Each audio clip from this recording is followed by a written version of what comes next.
We left off after the massive escape from Alyssa Wormwood and finding out she was a demi-hag and that her father had had a rather unbelievable coitus with a night hag, produced an offspring. Most unbelievable. After seeing that he was being investigated by what seemed to be a masked figure who Kaldir shot and caused him to stumble before trying to nimbly jump out the window only to thoroughly kill himself on contact with the ground. What the fuck is all this?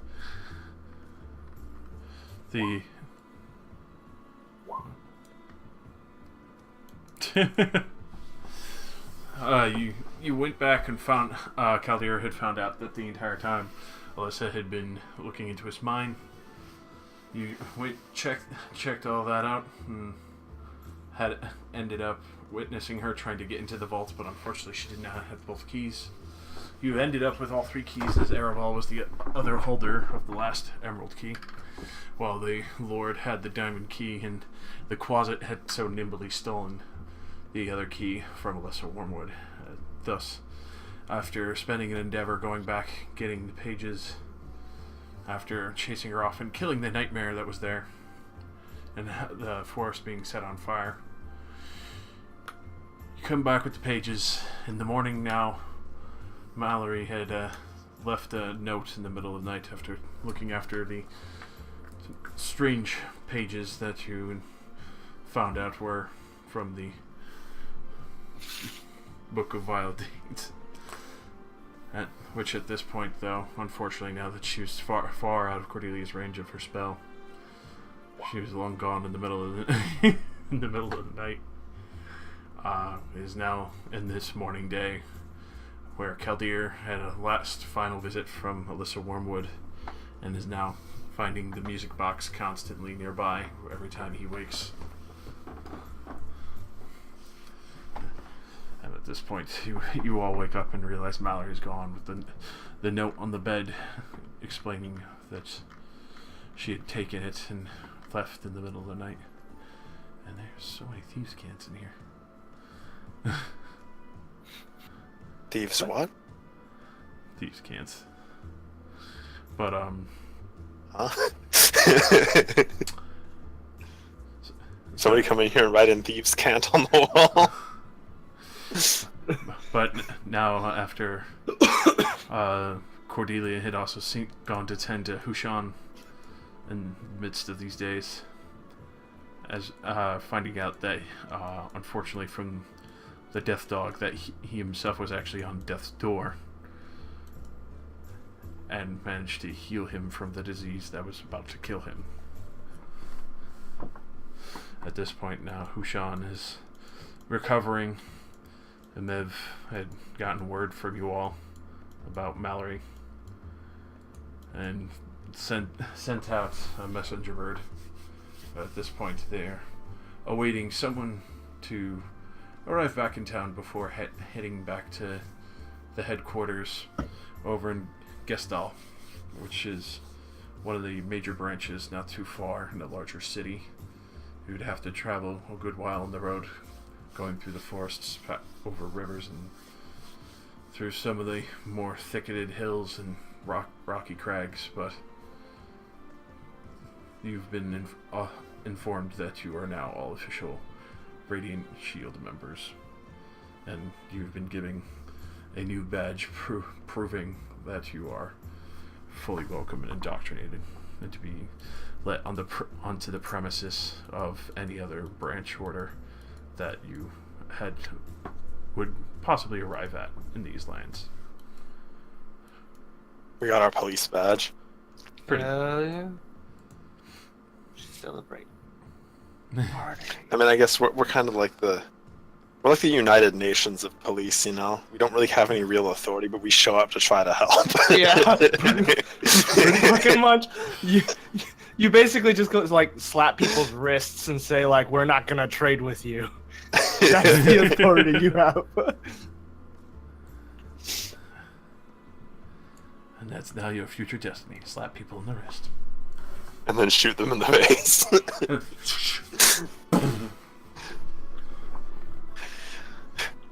That's supposed to hurt? I mean, that's only a D10. Oh, let me try again.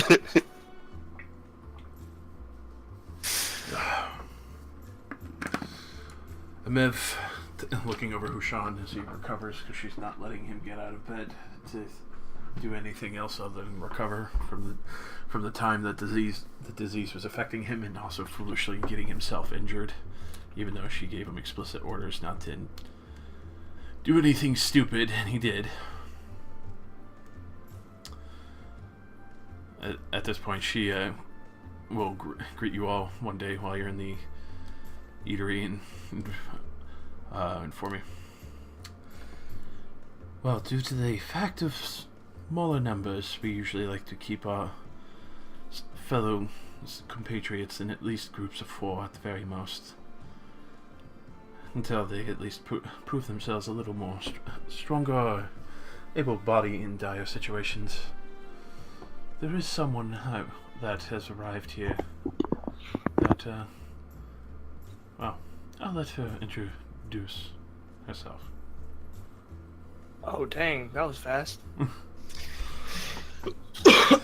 Well, shit. Okay, so before you stands like a gorgeous half elf who's got like this incredible like grace and beauty about her as she stands in her kimono. She's very clearly an outsider, a foreigner from probably like the similar lands of like Hushan, that kind of.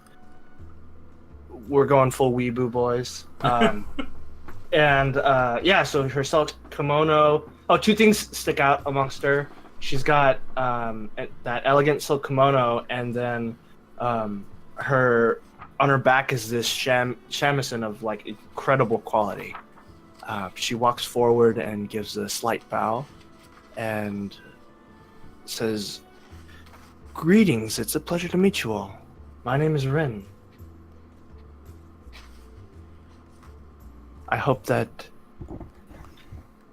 we will have a favorable partnership."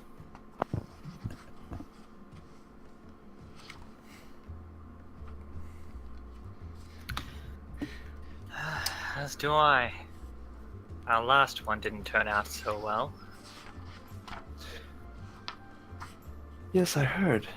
I'm sorry for your loss. Well, it's gonna be her loss when we find her. Her? Hmm? I thought you were referring to the one that offed himself in your investigation? No. I see. So there was another. I do apologize. Enough of that. I'm Galdir. I'll extend my hand to try to shake your hand. And she holds out her hand and shakes back. It's a pleasure to meet you.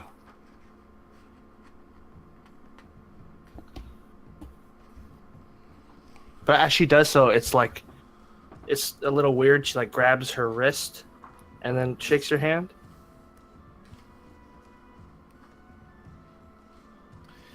Sorry, grabs her wrist what? Oh no, like instead of just like, you know, like a normal person does the one-handed shake, Mhm. she does a weird like two-handed shake. And I don't know, you're Dragonborn. Did you come from the East-ish? I mean, I didn't recall any details being told to me on where Dragonborn came from. I just gave myself a general cardinal direction if I came from a city in the north. So I don't know if Sounds that's cool. the northeast or not.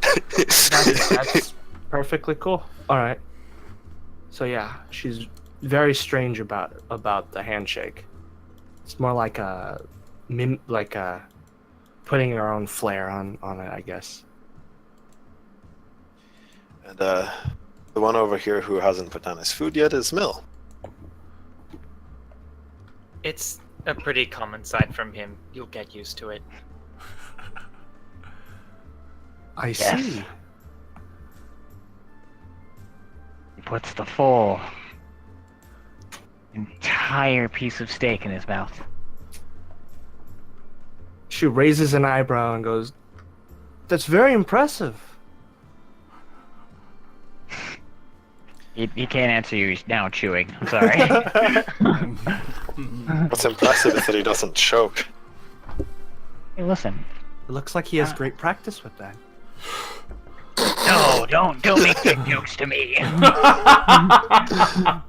Innuendo hasn't been invented yet. It hasn't reached this part of the lands. Where I come from, it's rather common. What can I just do? Burn the innuendo. As meat gobbler. Ooh, meat gobbler. Fresh meat. You guys ever been finished off by Predator? So, anyways,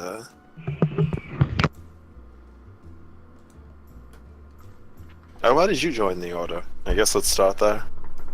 Oh, well, I'm looking for someone, and the Order just happened to have a lot of connections. What about you all? I hear that you've just recently become official initiates. Congratulations, by the way. As long as we're getting to know each other, why have you all joined? It served my purposes. Ooh, a mysterious one.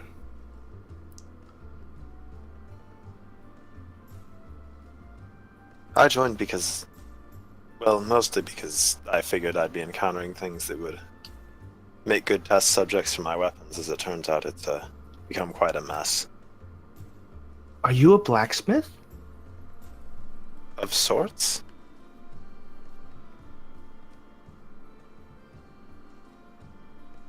May I see one of them? One of your pieces?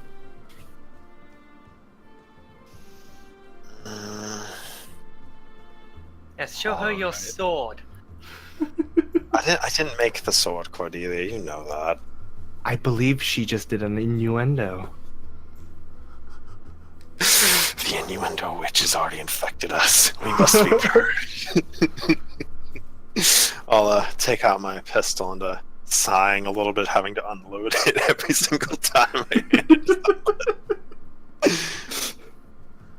She picks it up and like daintily looks at it and kind of rubs a hand across. Like, are there any engravings or markings of any sort?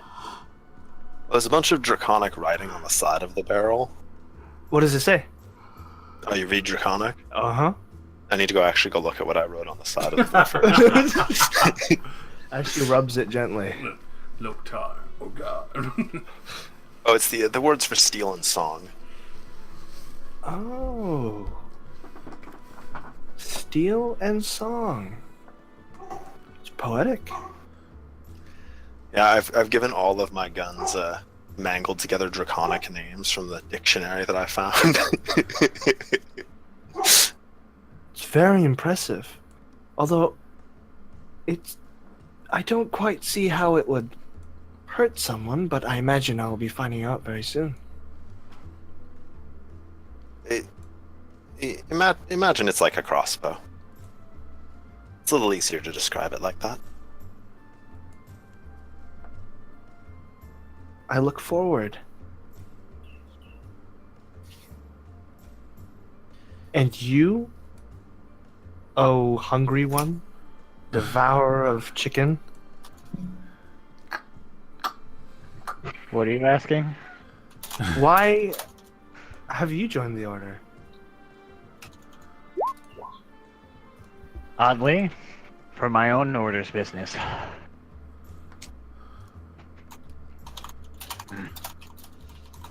And that is being,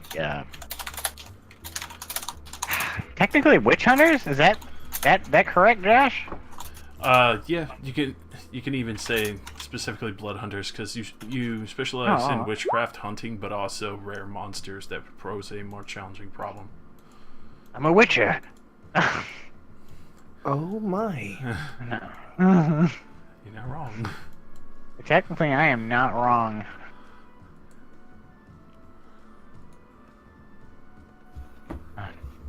No, the hunting's demons, rare creatures alike. How fast?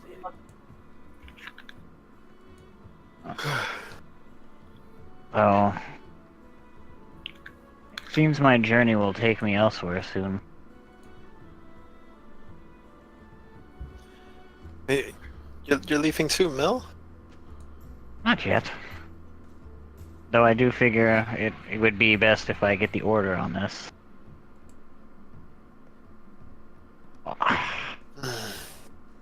Oh, I don't want him to spook you at all, so, Iko, where are you? Yeah. Just sits Needed down his toe. actually.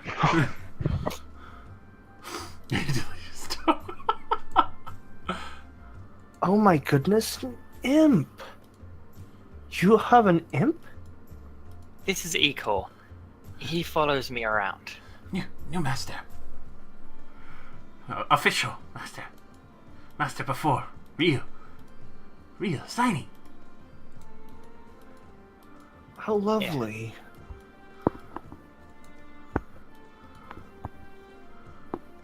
May I join you?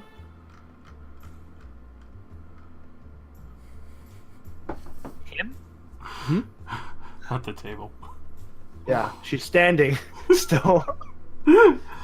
I figured if you sit down, I mean, of course, I don't see any reason why not. it's an open seat. You're part of the team now. Have a seat. Come on. Thank you. And she walks around and sits down on the table and reaches into her sash and pulls out a long pipe and lights it with her finger and begins to smoke.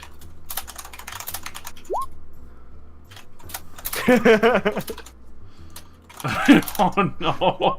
Oh no!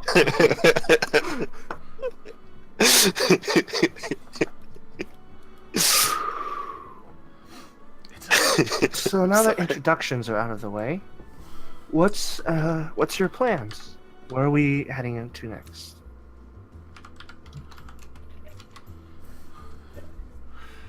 Oh, it's fucking opium. I mean, come on, it's Asia.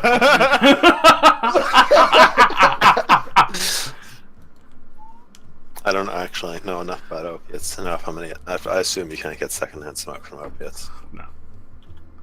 You'll definitely get secondhand high. I'm definitely very drug ignorant. I know very little.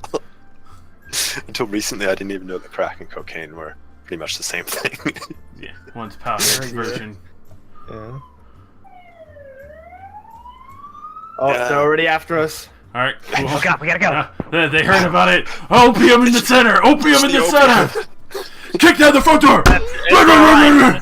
It's alright, that was an ambulance. Clearly they're just here for when we overdose. They called ahead of time. The part of the order. Part of the order. Get the ambulance. Don't worry, I always carry around a shot of adrenaline just in case. Well, we don't really have any plans yet. At least I don't think so. Nothing solid, at least.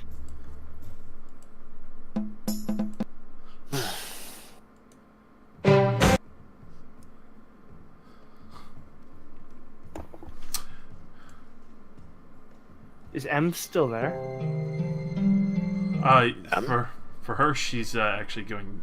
She's at the food buffet and collecting a Oh, plate so of she's eating? Alright. Well then, I suppose in the meantime, I'll just help myself to some food then. She stands up and grabs, I don't know, an assortment of things. Where?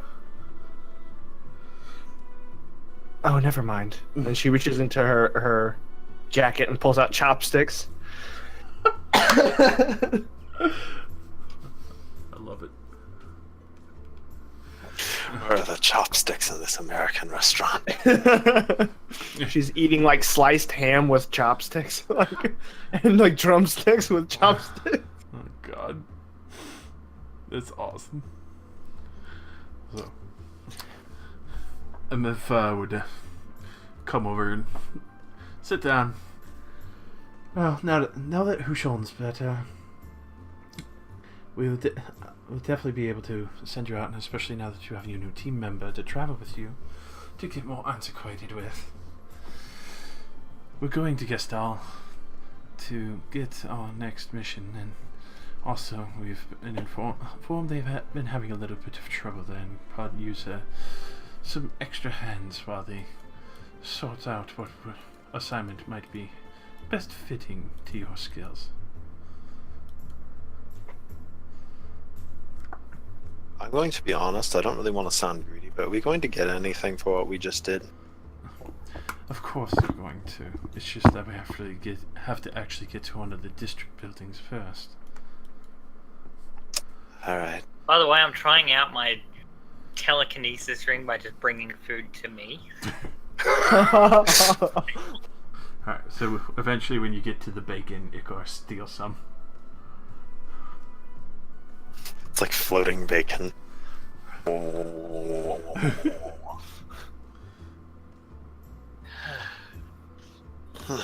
Get another.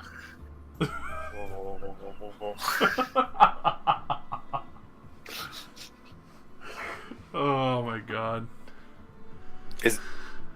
Does the city that she mentioned ring any bells? Do I know anything about it? Yes, you would know that it's one of the main headquarters that the Radiant Shield had to set up a main building, and also just to have a larger barracks due to the fact that between smugglers, people constantly committing hate crimes between each other of the humans, dragonborns, and even a little bit of the elves and half-elves still rioting in the streets occasionally. They keep the peace there, but there's also been instigators and people bringing in some odds and ends that there's a very, very steep inkling of that there's a black market that they're just unable to really get their hands on there. We're talking like illegal drugs black market? Illegal drugs, weapons, and people trade. People trade. What kind of weapons are illegal? For all those, the ones that you've heard about are cursed items that had been sent to nobles to kill them. Oh, okay. Like poison stuff, I would imagine too. Yeah. Okay. I was just thinking, like, I'm probably the only one that can make an assault rifle around here.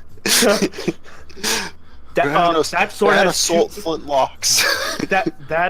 a sword has too many barbs on it. Yeah. According to the law section, page 4, you can only have 4 barbs maximum. Excuse me, those barbs are ornate. According to section 13, I'm allowed to have up to 60 ornate spikes on my sword. On the list, a few other things between that. For the weapons trades, though, that you would know that is people who are still trying to be war dealers, probably, is that city was a very large producer of blacksmith weaponry and armor. And with that trade dying out with the war being at peace, it's a little harder to keep that up without such a high demand anymore. So they're selling it to terrorists. Under the table. Also, how long has it been since the last session? Has it been a couple of days, or is this basically just the next day? It's been a couple of days, because at this point, Cordelia had treated Hushan of his disease that he was actually on death's door of. Okay. So I didn't have enough time to make any guns yet. Not yet.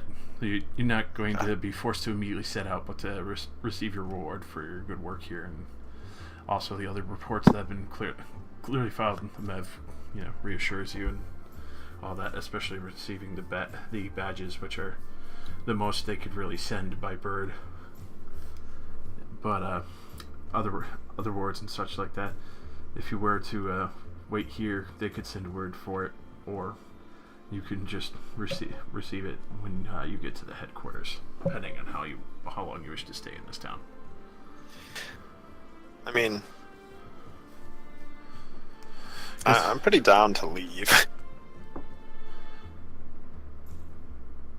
can finish my work anywhere, and this town. A lot of people have died in this town that I'm responsible for. I don't really think I like it.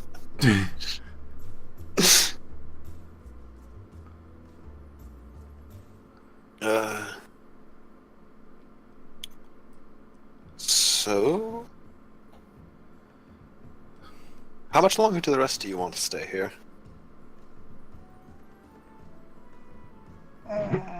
Probably not long. I'd like to get a move on. Have a lady to track down.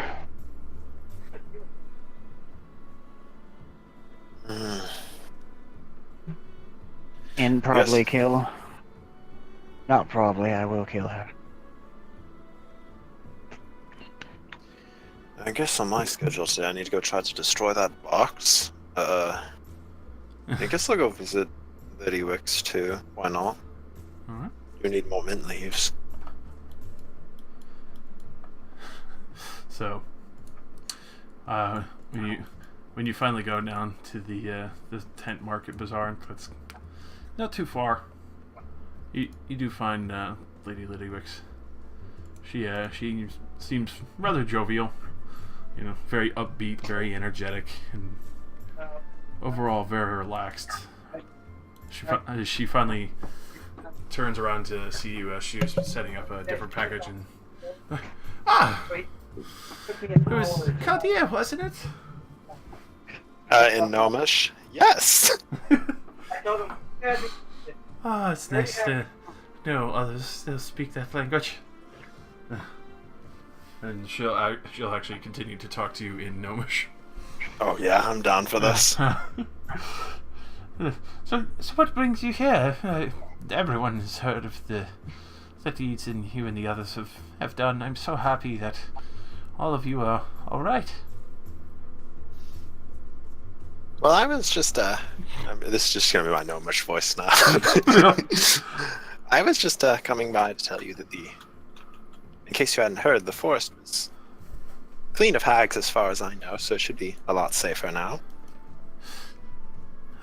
Oh, I'll definitely keep an eye out, but I could definitely feel the heavy hanging feelings in the air are no longer there. We've all done quite a good job here. Can't thank you enough. It's been so exhausting trying to keep up all the wards all the time.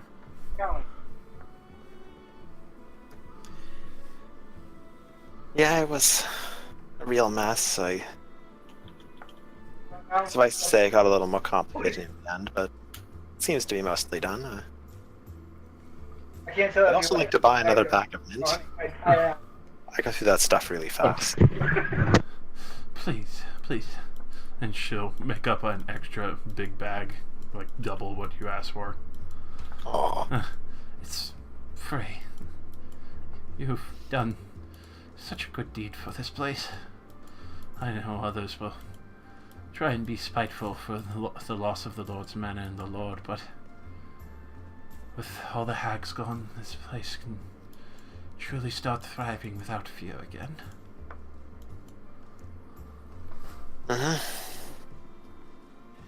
Thank you. Take care of yourself. And you too, Caldia. Maybe we'll meet up again someday when I decide to finally leave this tiresome place. Maybe.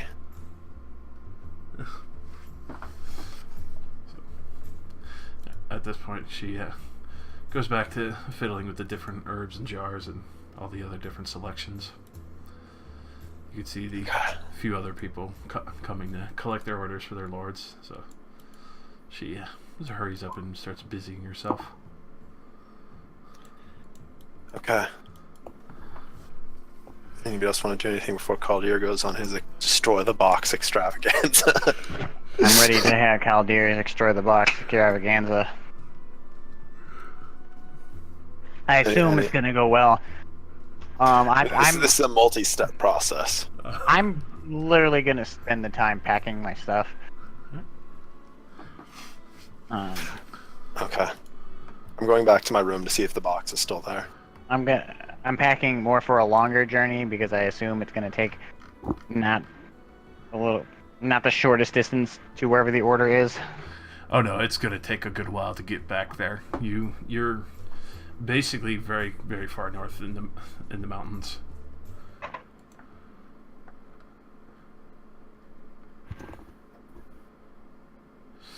So you start packing that up. You start getting all your food ready. You get your suitcase of clothes and then your suitcase of food. Mm-hmm. What? So Caldear. No one died of dysentery. That hasn't happened yet. Josh, did somebody die of dysentery in the nearby area? I gotta know. Probably. You said probably. So your fantasy is complete. The Mill Trail. Alright, so I'm packing my suitcase of food and wow, you're just gonna fart during my sentence. God, dude, I hate you. I don't think you can't escape my ears. Oh god. So you pack up your suitcase. The woman is still staying in the room that you had previously. Oh really? She has nowhere else to go. Oh, big titty bitch. I'll ask Kushan. Go get her hired on as a secretary. Her name was Emily, right? If I remember that correct. Yes. Wow. Really? I do not remember that name at all. It's a very interesting name. Regular Oh. name. That's really what's wrong. It's the regular name. But that's why it's interesting. Yeah. So I'm gonna go to Hushan. Hmm? I'm gonna Hushan while he's and like, hey. Hey, but well, actually, I'm gonna knock on his door. I don't know what he's doing. He's jerking off for all I know. No, don't come in. Don't come in. 1 minute! I'm almost done! Yeah! Oh, perfect time to walk in. Honor. Oh Honor! god. But no. Hushan yells, "Come in! It's open." And I creak open the door. At this point, it would just be Hushan in the room. As he's still sitting in bed, you could see the nasty bolt of necrotic energy that clearly hit right on it where his chest is, and curled over his arm and kind of scarred part of his left arm. Oh, Mel. Yeah. Well, what brings you here? I'm surprised you're all still here for now. I don't plan on being here long.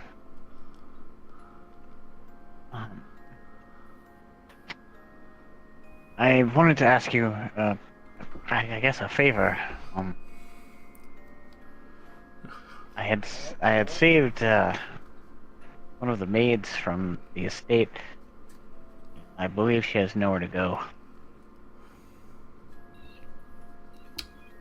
Currently, she's just staying in one of the rooms.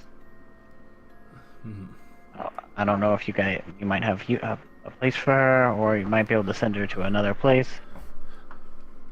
Something that's just better than not knowing what's happening. At this point, you can see him think for a good minute as he kind of sets down the book that he was reading.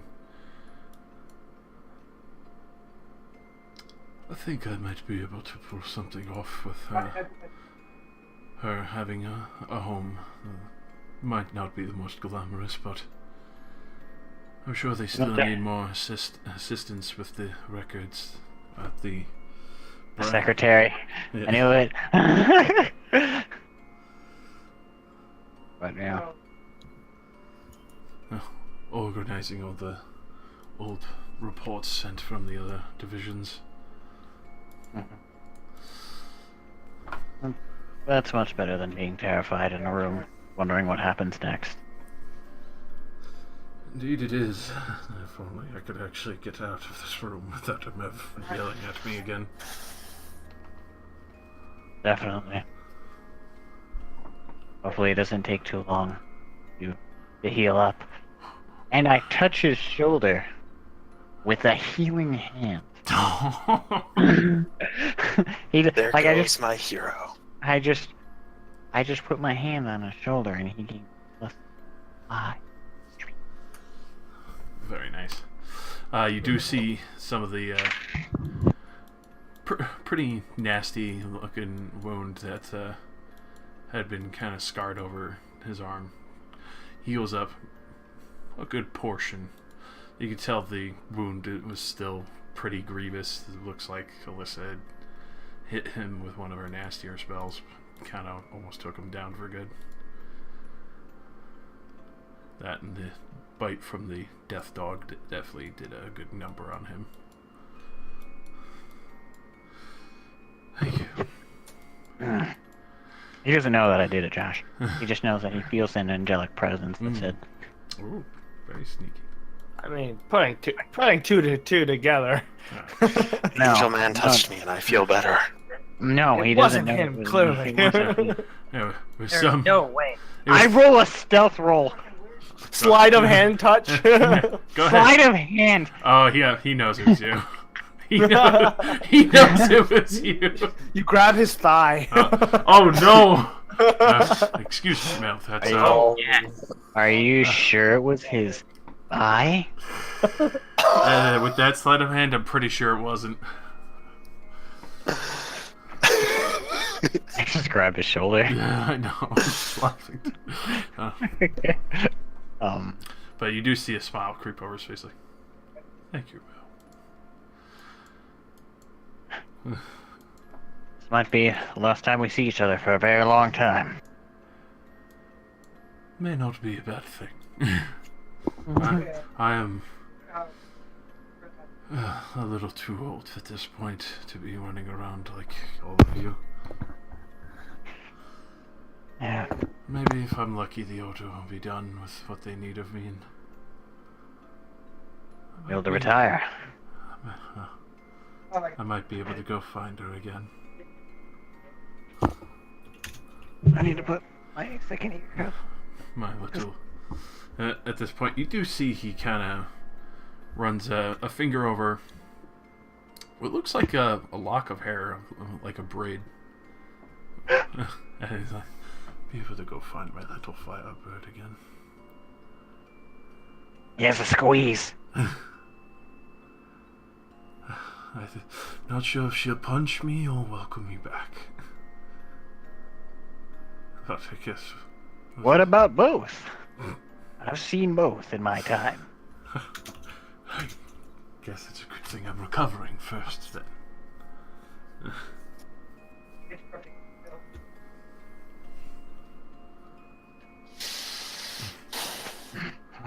I must go continue my packing. I have quite the amount to do. It will take quite some time to get back to the Order. Yes. Not this Order. Oh. Where your skills came from. Yes. Seeing as... Does he know? Yes, he does. Okay, so he knows that Mallory, fucking Judas of our pages. Judas. Judas Steele. Judas. But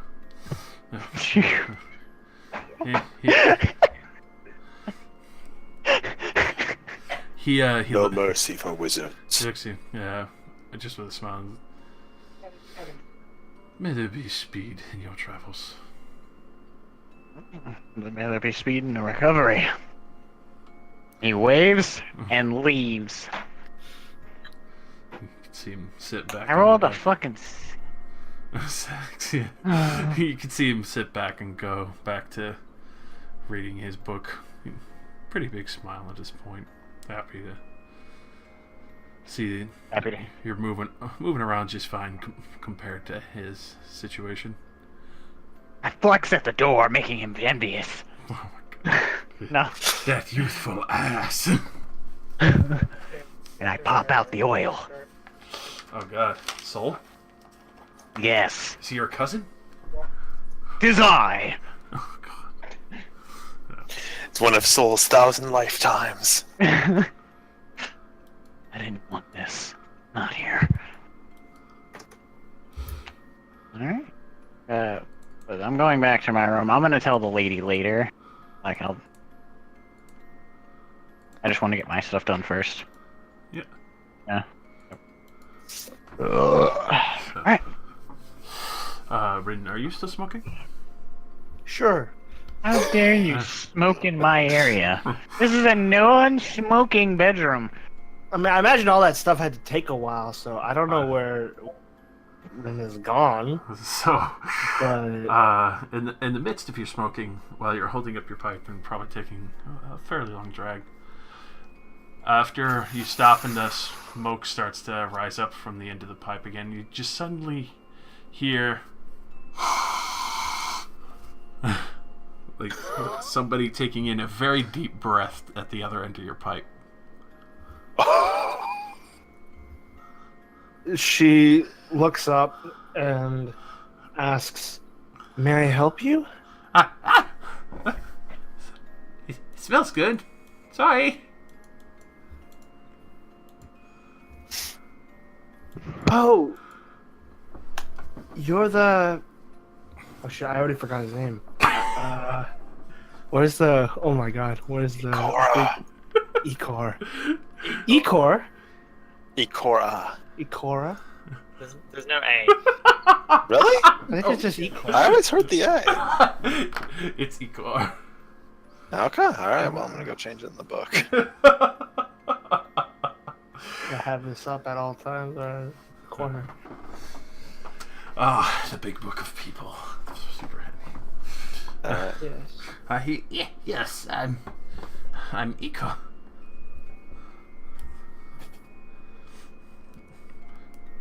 May I ask you something, Ikor? And we can share this lovely pipe in a moment. Oh. It smells good.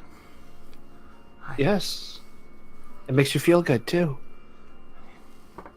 And she hands it to him. Oh, yeah. as he kind of like bafs back to visibility, he holds it kind of awkwardly. First, studying it for a moment, you could tell he's not very sure what to do with the pipe. Mm-hmm.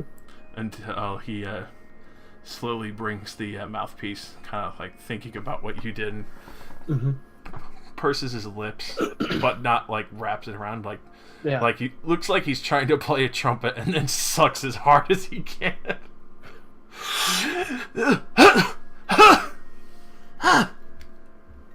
And she laughs and goes, "It's good, right?" Yeah. Very good.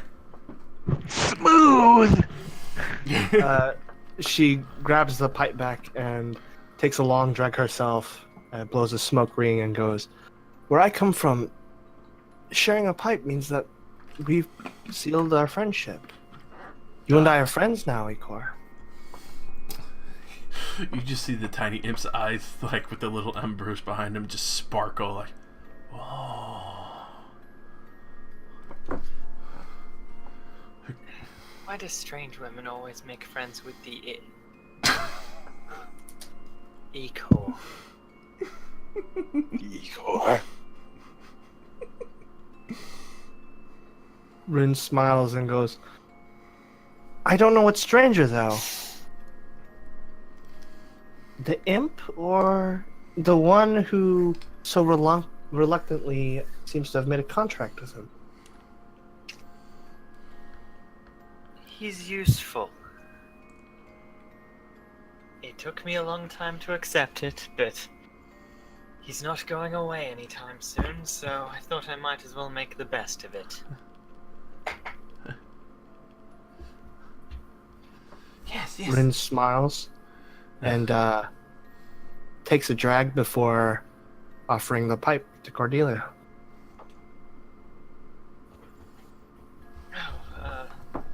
Thank you. She'll take it and take a drag herself. Casual opium usage.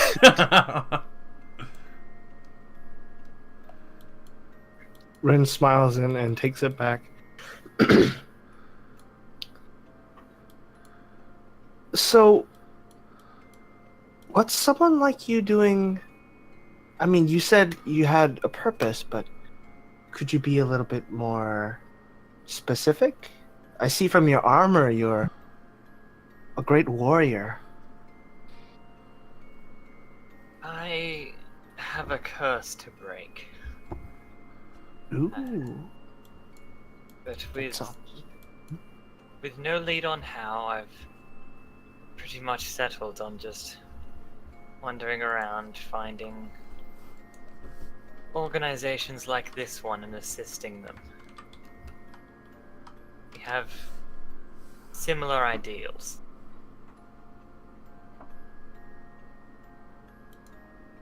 We're not so different then.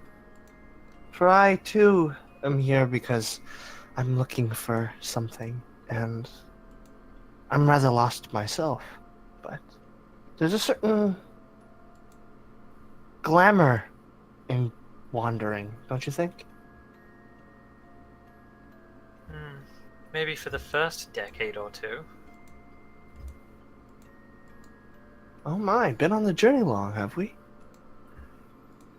Quite long. I'm rather sick of it, honestly. But it's not like I have anything else to do. I'm surprised though. You know, for being a human, you say decades, but you don't look a day over, I'd guess, 20.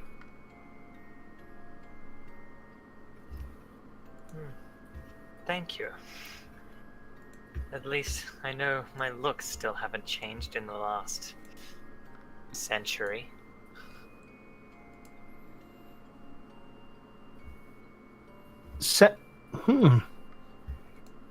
Century.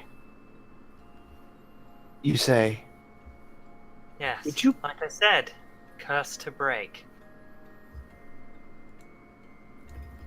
You are very interesting, Cordelia. Very interesting indeed. And she takes her pipe back, takes a drag.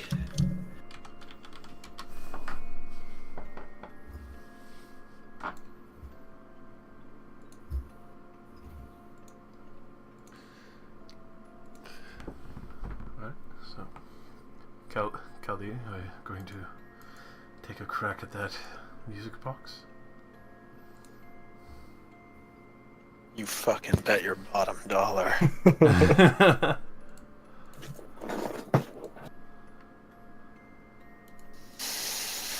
Is it still there in my room when I get back? That's step one. You hear it playing. Excellent. Upon retrieving it, step one, magic sword.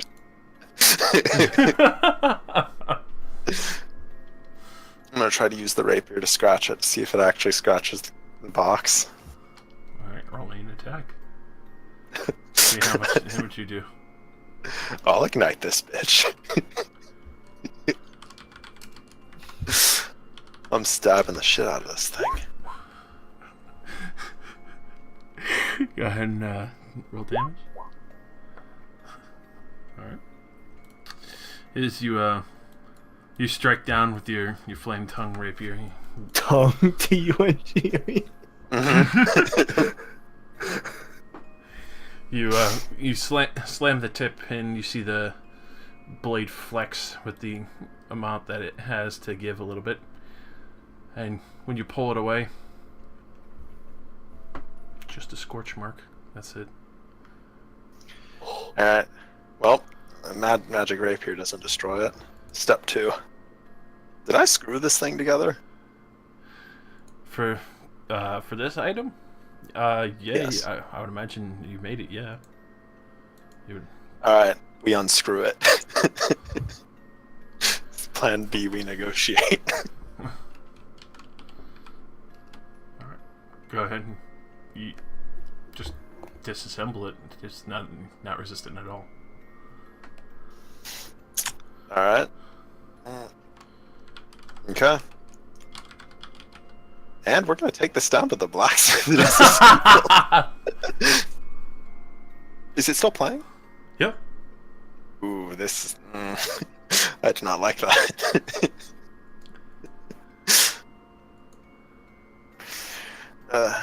Take it down to Why the don't you try to blacksmith. put a something between one of the gears? I just turned it into spare parts. Mm.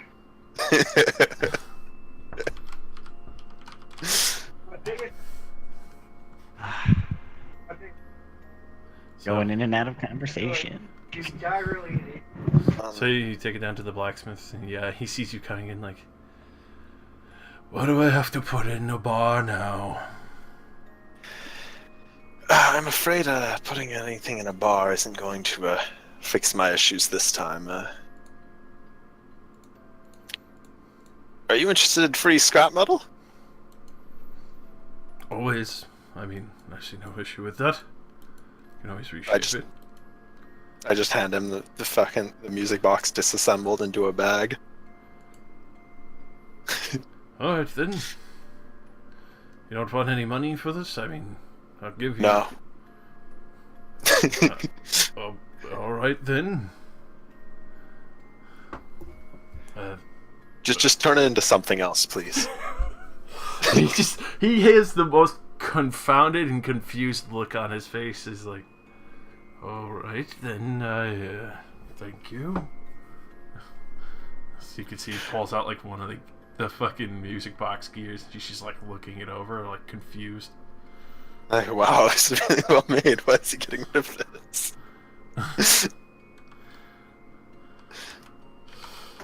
So He's you leave it with him.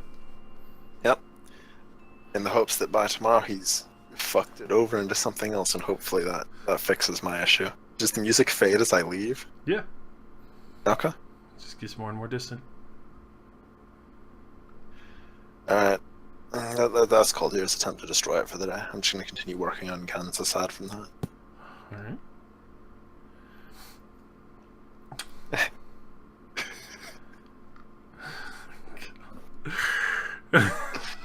So many people are just gonna be like fucking confused by you by the time you're finished trying to fucking destroy that thing. Oh, I don't like the fucking foreshadowing you just did with that statement. That means it's fucking coming back.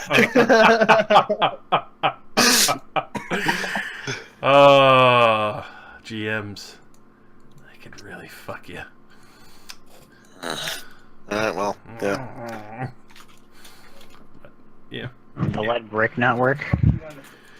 Well, Josh just foreshadowed that my strategy of I basically turned it into spare parts and gave it to the blacksmith to recast into other things. So Nice. And sell them. as you come back, you know, Mel, you're packing up now after Caldere had struck the music box with the flame tongue and walked off. At this point, Mev would come and knock at your doors. Is anyone in? 2 people are in here? Is that what you wanted to know, or did you want to come in? We do have a coach ready for whenever you wish to leave town for the headquarters. I'll be here looking after Hushan, making sure he doesn't do anything else to further his injuries and listings of permanent scars. Well, I guess I didn't even really get started on the guns yet, but leaving now is probably better than leaving later. But I guess, yeah, I'll tell everybody else. Very good. Just let me know when you feel like leaving. The coach will be here, so not much, boy. I know you probably have a few other people to attend to.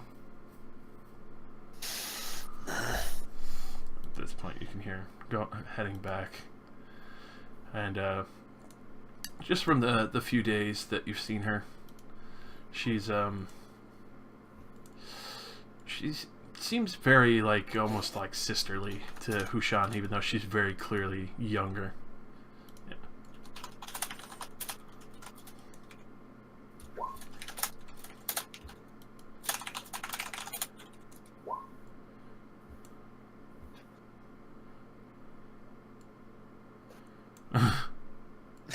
Caldir needs to go find the black market. How do you get rid of a magic item? Well, I mean, you just give it to someone. No! Wait, they more than anything would know how to reassign the curse to somebody else. It's their whole trade. Yeah. So, is that anything else you do, or an extra time you take before leaving? Or do you want to spend time? I mean, I'll go find everybody else and ask them if they have anything else to do. Because, I mean, me making a new weapon's going to take, like, at least 2 weeks, so... And I want to make 2, so I'm not going to make everybody wait 4 weeks in this town. I assume we're going to be leaving shortly. In character? Yeah. Yeah. I was hoping to leave tomorrow if everybody else was up for it. Okay, I have a thing to take care of. I shall return. Okay. Josh, I'm gonna go tell that bitch what's up. Alright. Yo, bitch. So you inform Emily to go and speak with the Red Dragonborn across the way? Yes. Very different shade of color from the blue one. Thank you for your kindness. I wouldn't be alive if it were not for all of you.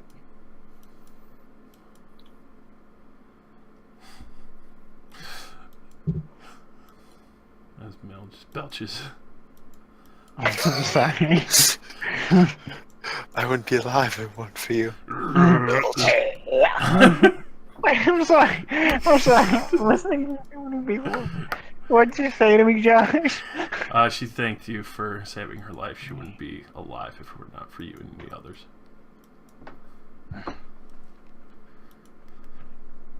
It was no big deal. Oh, I do wish we could have saved more. Fuck. Are you okay there? Like, you know, is my saving of the maid not good enough for you? Jesus Christ, yeah, I can't save a maid and not be judged. She's got big titties! Tango biddies. Quick, we need to adjust and improve the size just so he can appreciate these. No, no! I sink my hand into those marshmallows. Oh my. You find no bra. Wait, where would she have gotten one, Brad? I turned the radio dial. Oh, no. Oh no, Brad. That's sexual harassment, Brad. You could go to jail. You find She's dead at the end. You find a radio station with the perfect tune. No. But I'm sticking to what I said about. I wish we could have saved the others, at least more. It wasn't your fault. They came in the middle of the night.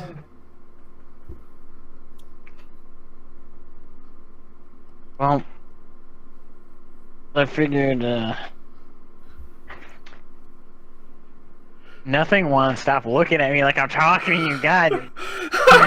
I was staring at the Dr. Pepper, you fat nerd. God damn it. Talk and look at me at the same time.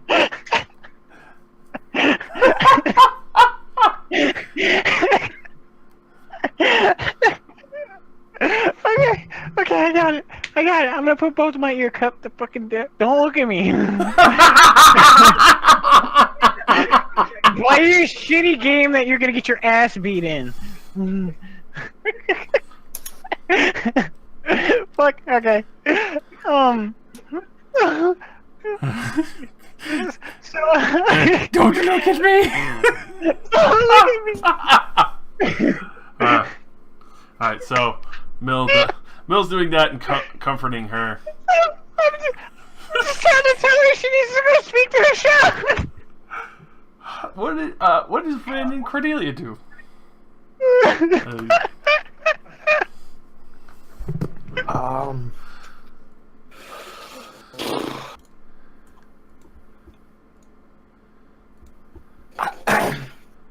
I don't know. I mean, she's kind of just waiting on everyone else. Okay. So I went like, out to go find them since she obviously didn't tell you guys the coach was ready. yeah, I guess Rin will just hang out with Cordelia. You keep smoking. Time flies fast when you're smoking. Okay. So, you'd definitely be able to find them a little bit later. Inform them and tell Amev that you're going to be heading out tomorrow.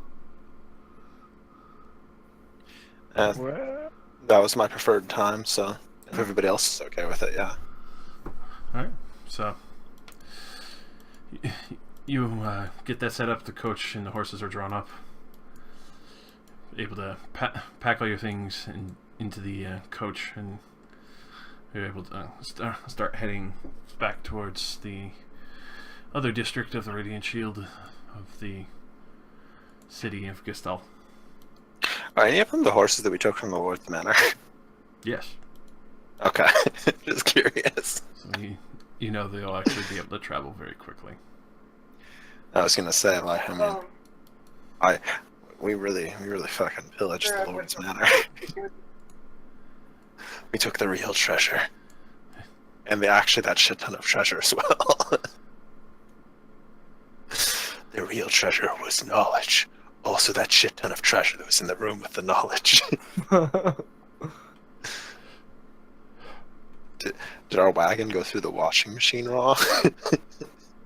So funny. Oh god. Who's driving? Do we have a Ikor. coachman? Yes. Oh, what a boss! That's why he needs this dank hat. Hat of +1 stagecoach driving. So it looks like nothing is driving them for those who see it go by. But Ikor is going to drive the whole coach all the way to the city. Wow, we're actually letting that happen. Okay, damn. That's canon now. I give that a 10 out of 10.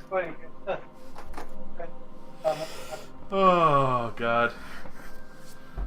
Perfect. Oh, Do we need to buy any food or water before we leave? I'm like, alright. for that's all drawn up with it. Awesome. Even though Rations. Mill has definitely stowed some extra steaks in his other suitcase.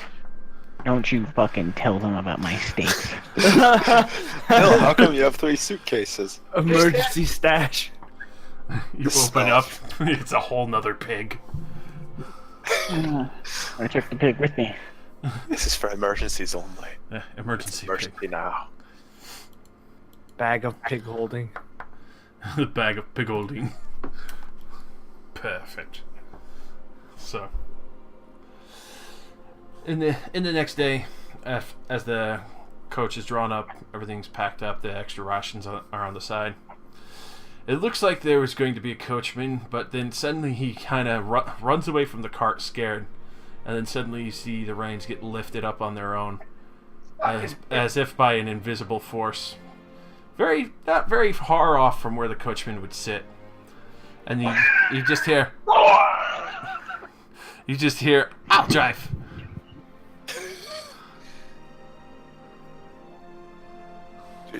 Do you even know where we're going? I've been here as long as Master.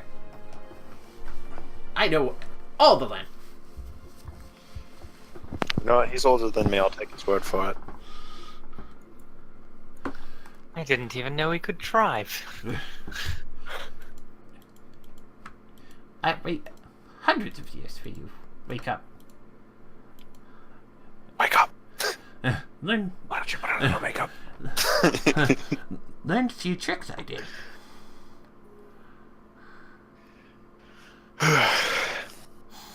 So, Sending anybody else along, like anybody else to supervise the radiant shield. Like, oh god, radiant shield. police. Woo! Oh, there's no coachman. Hello, officer. I better not shoot and kill the first drow we meet. It'll be really bad for public relations. You fucking shoot and kill the. I'm calling racism. That's police brutality, man. So, Stop asking me if I can roll for dysentery. Oh my god. you know what, Brad? Roll a D100. I'm rolling a D100 now because you're trying to give me dysentery. Stop. I get dysentery because of you. Yeah, what's your I'm friend's gonna. name? One. Juan. Well, okay, he's trying to see if your character, if it existed, has dysentery. We find a corpse on the road. It died of dysentery. His name was Pablo.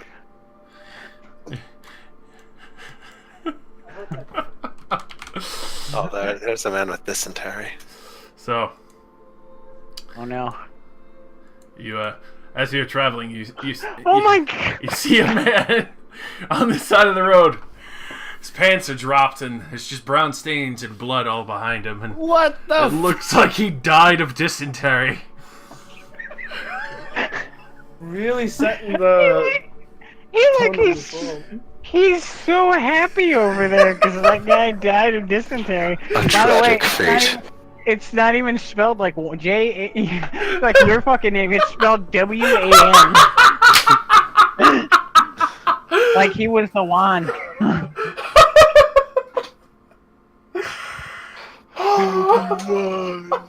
I'm sorry, I had to. Obi-Wan. That's all that matters. Oh. Alright, so as you make a very peaceful travel going down the roads. You can't do that, Josh. You can't just transition into talking about dysentery. He just did. What are you gonna do about it? Yeah. Fucker. Gave him a second win to kick some dude's ass. Oh yeah. God. Traveling down the road in this peaceful state, though the coach itself still rocks back and forth occasionally on the dirt roads here. Ikor actually seems to be guiding the coach along the way very, very skillfully, and keeping the horses actually very calm. It's actually rather surprising for a small imp his size.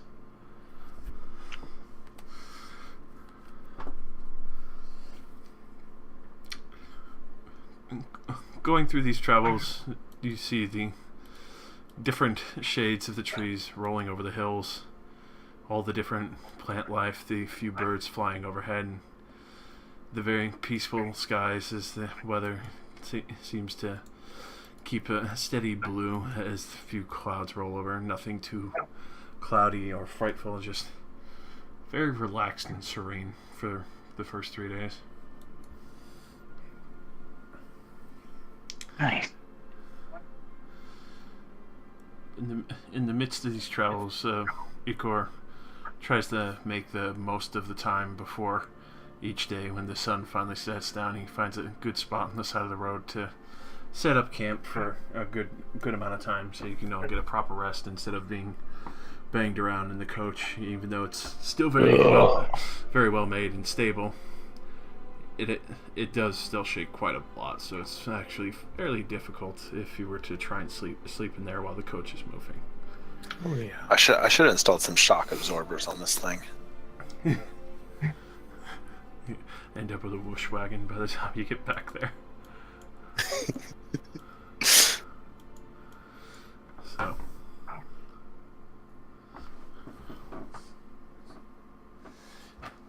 Heading over these hills, so further out in the city, more of the rugged wooded areas where there's still obviously a road well traveled, but don't see anyone else other than after a few more hours of traveling and usually in passing.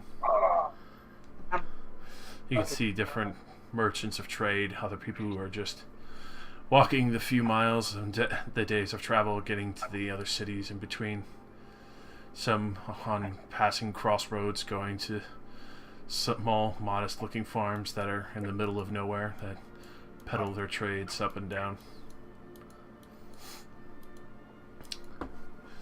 So, on the fourth day, you do suddenly hear what sounds like a loud thump.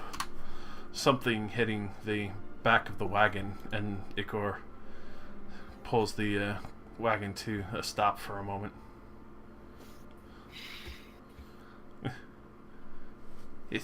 Is everyone fine? Is that a rock? At this point, you hear the skitter of his claws going over the top of the coach,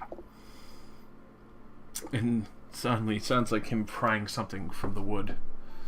And he hands it through the window, and it looks like a very small arrow.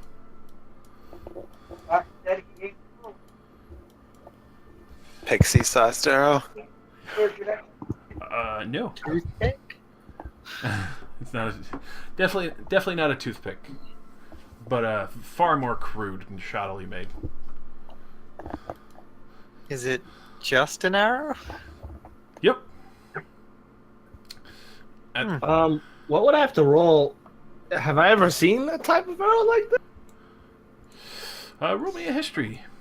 Sure. I point down.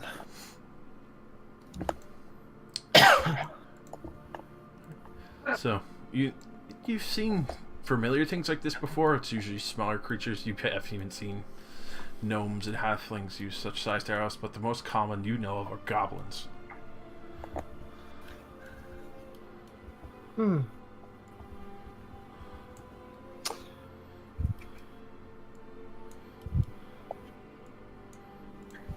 Only one? There's usually more. Goblins never travel alone. Perhaps there's simply a scuffle nearby and this was a stray shot. Wouldn't expect them to be the best of archers. Regardless, we should probably keep going, shouldn't we? So, at this point, just outside the cart, you hear Ikor, no! And then suddenly, from around the side in the window, you see a bee's nest fly in. What? A bee's... Oh, God. At this point, you just hear a whole bunch cry out, like, no, cut horses! Well, it looks like we have a fight. Let's go.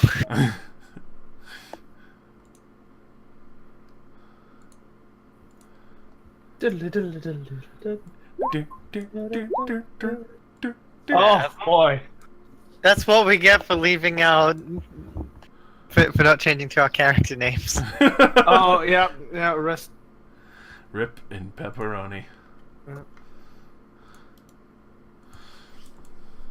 I need to access this. Oh, he changed his and it was still crap. Don't worry, Caldier will roll alright on initiative. I think one of us needs to get alert. Don't worry, I'm getting alert next because I'm gonna have alert and then my proficiency bonus to initiative. Catching me by surprise will be impossible. Impossible. Impossible. As passable.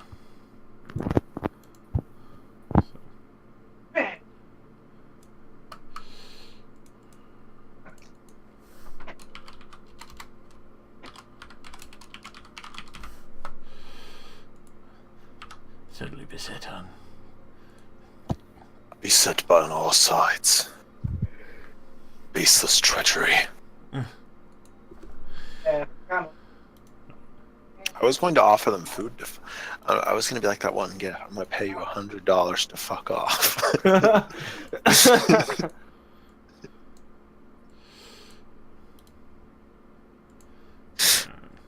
Oh, damn. Man, you see, I really do wish I would have stayed in town. I finished my shotgun. This would have been a really good test run. This would have been it. But no.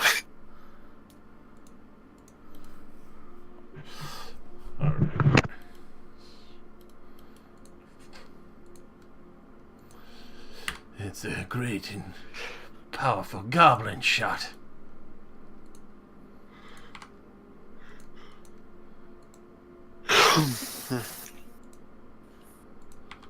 Jesus Christ. He's fast. Oh, Oh, the best part is that the one that got the nat 20 was the stupid archer, and we're all inside the cart.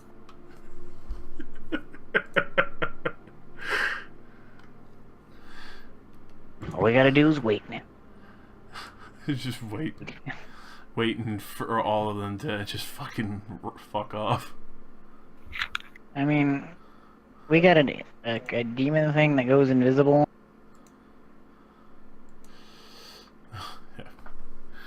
He can only do so much.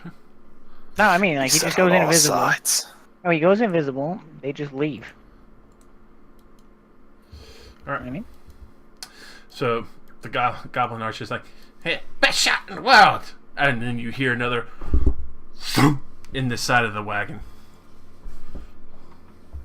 and it's not even close to the window. It's like below it, way I below. close the window. See, you pull the drape over the At curtain. least we know he could hit the broadside of a barn.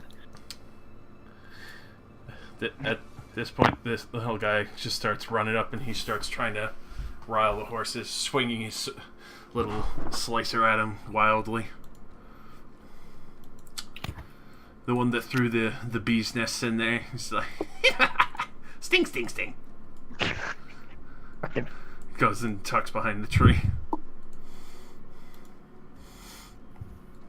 This guy, he's gonna just keep trying to rile the horses as well.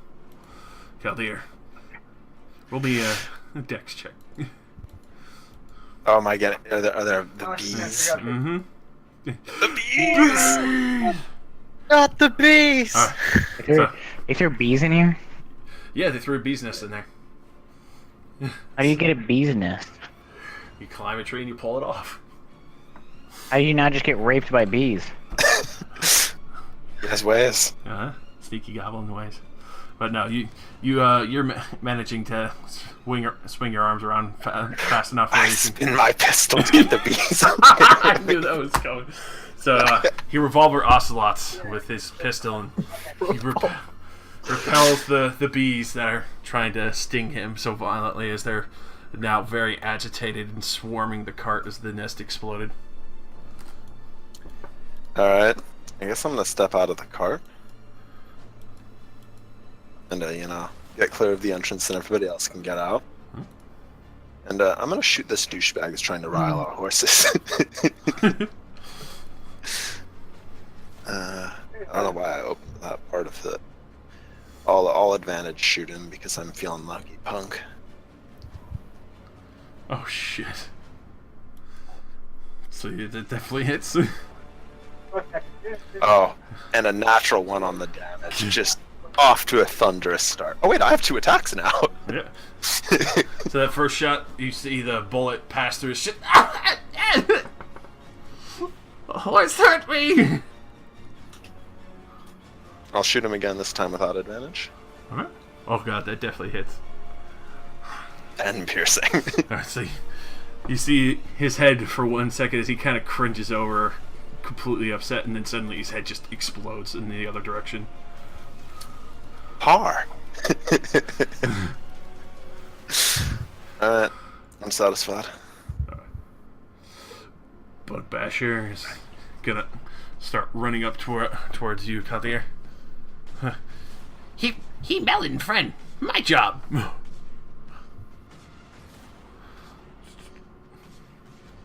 know, we have food in there. You could have just asked.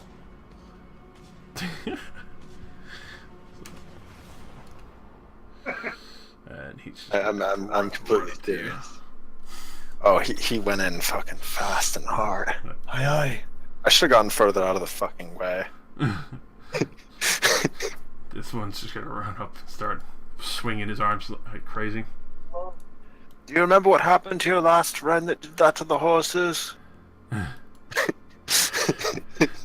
The Gob Archer, hiding behind the cut down log, quickly tucks out with a little bit of cover and sees you, Kaldir, and he's gonna try and pop a shot at you.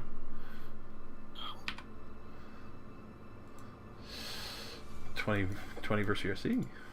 I definitely do not have 20 AC. Come on.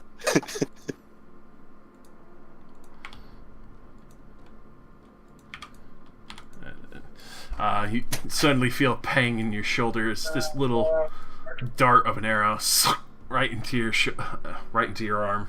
I'm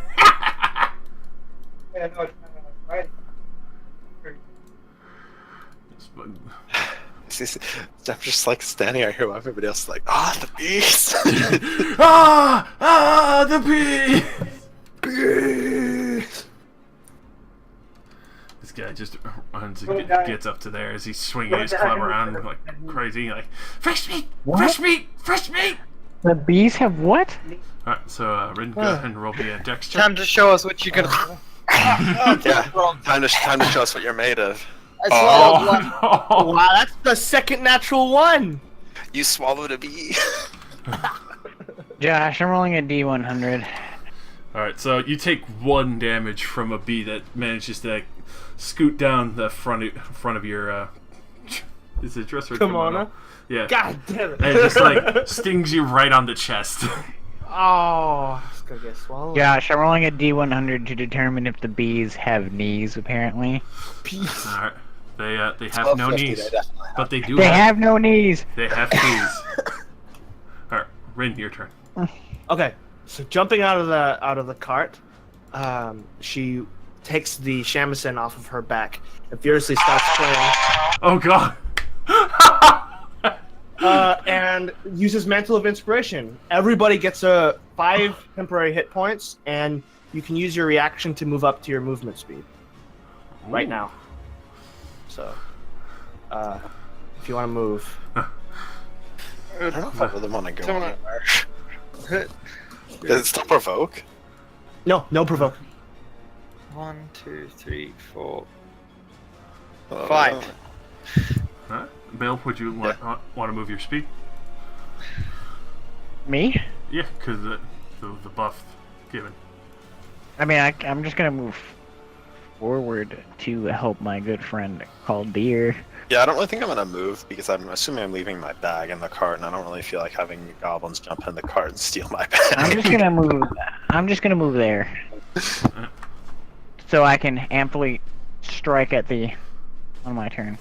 Okay. I don't think I'd clip on my several 100-pound bag to fight goblin. And which goblin shot the arrow? The one above me, I think. There's 2, but from the area that Ikor handed in is definitely the northern one on behind the stump. Okay. And which one was the one that like missed and hit the broadside of the barn? This guy down here. Okay, so she looks at it and goes, "You know, your friend was better at shooting than you were. If you could have him roll what is it? Fuck, it didn't even show up. I Will save? think it's a will Alright, save, no, yeah. I'm pretty sure. I think you're doing vicious mockery. Yep. It's Alright, he just immediately bursts into tears. Right, ruined his fucking day. Alright. Just 4 damage, and he has disadvantage. And also, Brad, if you really wanted to help me fist these boys, you could shift all the way over to there and get advantage on this hot home. We're about to fuck a duck together. I'm just letting you know that it's an option. I mean, you're your own person. Alright, go to you. Oh, I like advantage. Alright. Go. That's too late. He Oh, already can I- sliced it. So Or would I still do that? You can still move. I mean, guess you you can can just still- move on your turn. It doesn't matter. these guys are not worth That makes sense. my silver sword. So the one I'm next to on here with my bastard sword with the green flame. I don't know why green flame, but I said green flame first, so. Alright. The second target isn't actually in range. So, as you just immediately slice it into the goblin, he gets even greener as he bursts into green flame himself and just screams, "Ah!" and just falls down, cindering.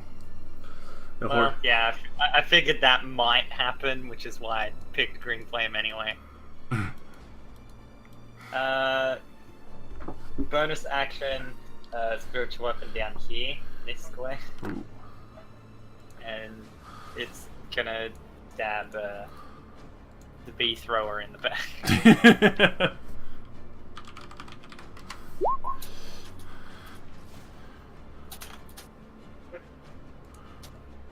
That definitely will connect.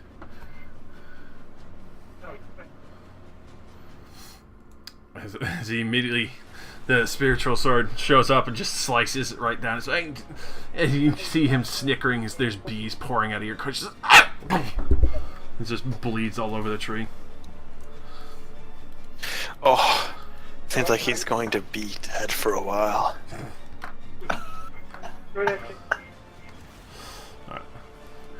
The bug basher sees you and sees his friend crisping in the phone. He's like, "Ha ha, cooked food!" And then he quickly just runs at you with the club.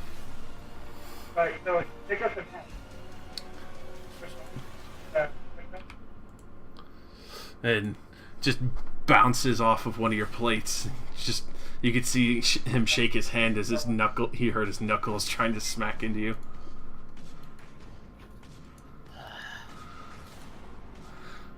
Mill. So I alt tab out of there. And I roll my advantage. Yes. You have another attack too, Brad. You're level 5. You can smash double hard. Wait! I bonus action slather my. Slather your steel and your semen. Did my thing go up, by the way? It is not. It is not popping up. What? Am I the only person that doesn't have trouble with the character sheet? Yeah, I don't know what's going on. It keeps resetting my stuff. Yeah, reset my save things as well. I went through and changed them all again. I think they had to roll back the servers. I don't remember any of my stats. That's okay. No, actually, they're fine. Mine are fine. Anyways, I'm going to shake at thee once. Oh, definitely connects. Just slice it. Ooh. Twice! Oh god. It's overkill. Yeah, it is definitely. Oh my god. So, as Mill comes out just with excessive force, even though you could tell one would have been enough, he just scissors this goblin in half and just fucking immediately kills him.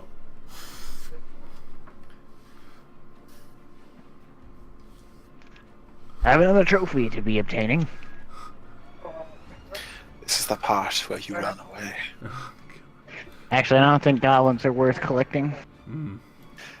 Like collecting pennies. Are you gonna be picking up pennies, Brad? No, paintings are gay. Not having that gay shit in my thing. So, you see the goblin, his face just filled with tears. I show you, me lady.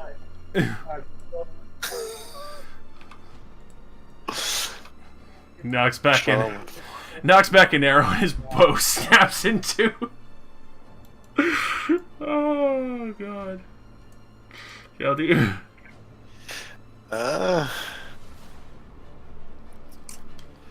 Is this guy still trying to spook the horses? That guy, yes. Okay, I'm just gonna shoot him. First with grit, because I don't know, I'm a savage. Oh, that definitely hits. Savage. Just blow a hole through his chest as he just flops over. His sword just bounces away. Can I split my attacks in half and move before I attack again? Yeah.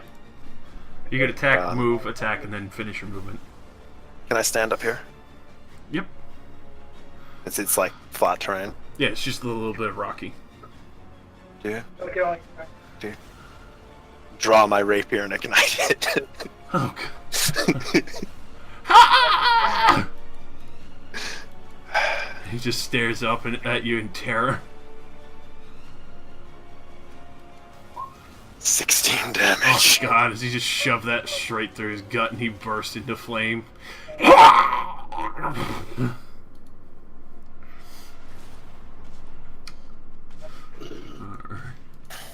Oh, this goblin, seeing everything's going completely south, like, I tell Big Boss, Road King! Ah! He just starts booking it into the woods.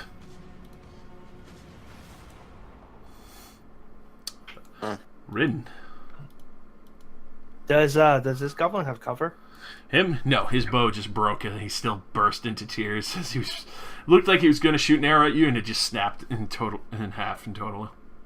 Okay. Well, puts away or like lets the her shamisen fall because it's like on a strap, you know, and then reaches behind her and pulls out a short bow and lets one loose. I'll show you how it's done. Wow, not even a headshot.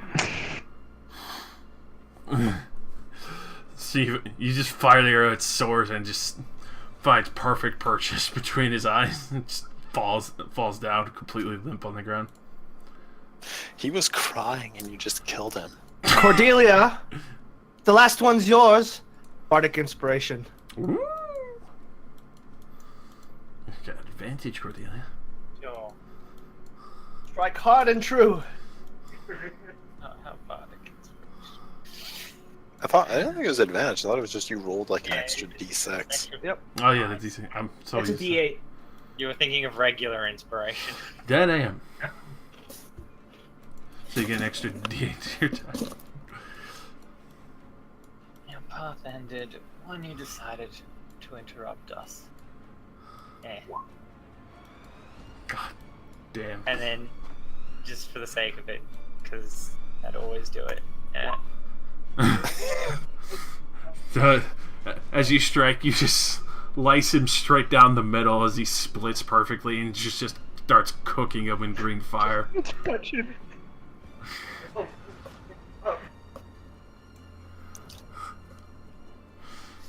That is combat. Can I still see the fleeing goblin? I have a really long range, so if he didn't go behind a tree. Roll me a perception because he's trying to duck in between. 22. Ooh. You do have sight of him, but he does have half cover. You know, I mean, I'll use the last gun in my pistol and my last grip point. Alright. Bang. That definitely connects. Gotta roll the damage. Oof. You see it as it looks like he's about to go down. He's still barely running. I tried. But he definitely dropped his bow, and you could see him kind of like disappearing behind the trees. Definitely injured.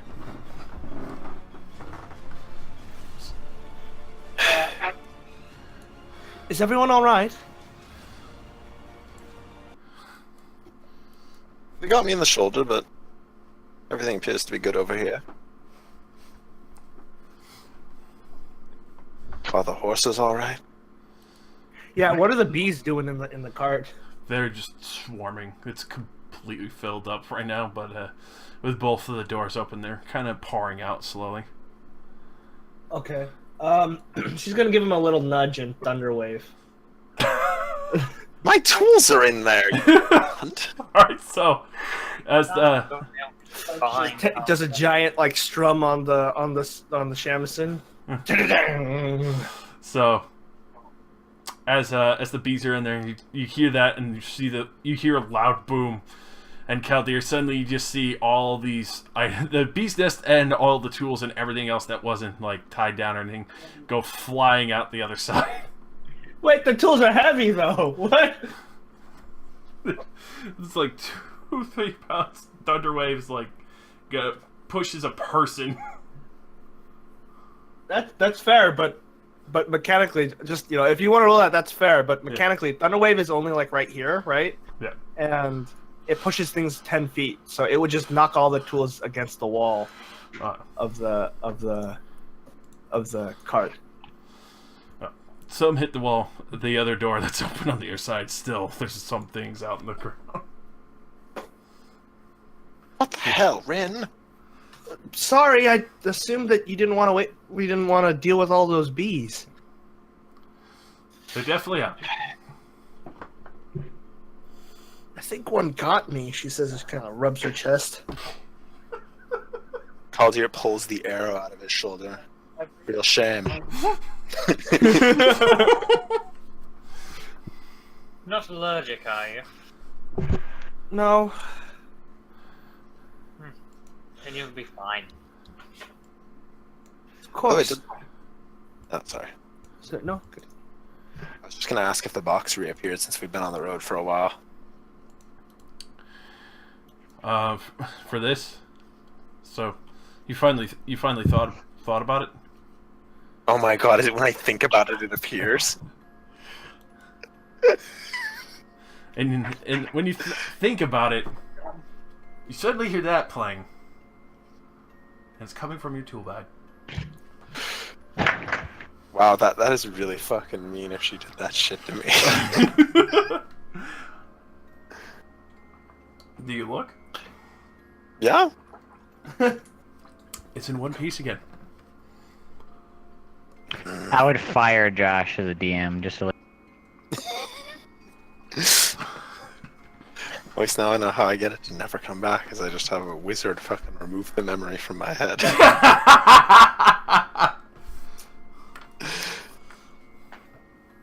It's a very lovely music box you have there. Do you want to break it for me? What? I meant what I asked. Do you want to break it? No. Please break it, is what he's asking. Why would I break such a piece of art? It's The garbage. song is beautiful. Steals for money. You can't hear it. Yeah, It doesn't play anymore. Oh, You know- oh, then how I would have known. Yeah. You'd see it's a beautiful box, but unfortunately the song is just heard by Kaldir. But Never The mind. thing's cursed. I'm just gonna throw it out the window. It'll be back later.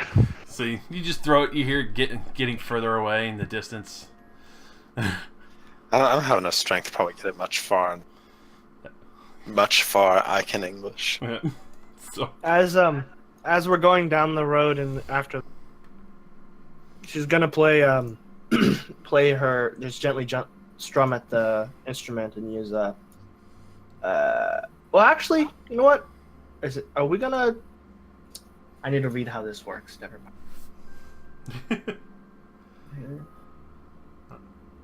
None of us even bother to check the goblins' dead bodies.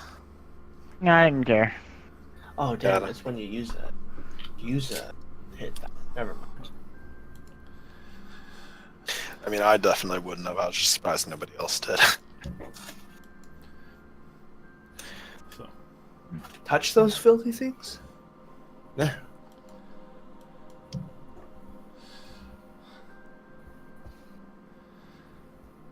after packing up in the wagon, Igor getting the horses moving again.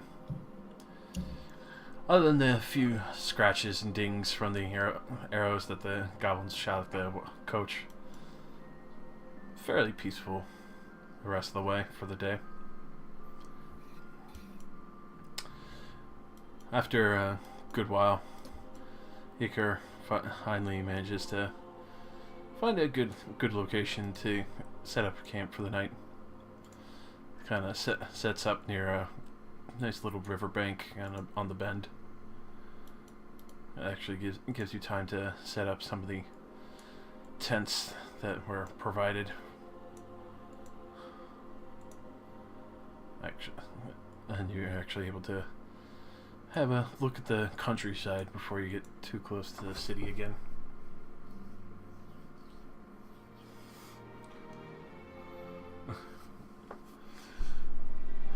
This place is rather beautiful.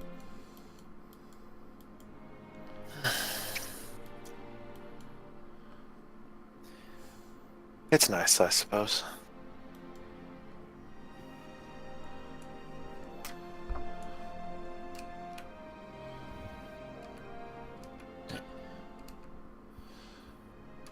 As you're all kind of setting down and getting a good spot to relax, you can see Yekor kind of jumping back and forth and checking the reins and getting the feed bags and all that for the horses. It's a good thing we had the Lord's horses, you know. Very well trained horses that didn't really freak out when goblins started trying to rile them up.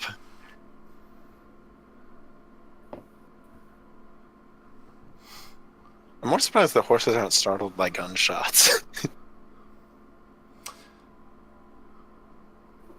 be surprised what they've been through.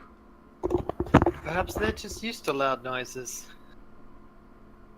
You didn't tell me that that it was an instrument as well. You consider that music? Of course, of course. It was very percussive, but in the right piece, it could add a nice accent. Specifically, Tarkovsky's Overture. I've never heard of Tchaikovsky.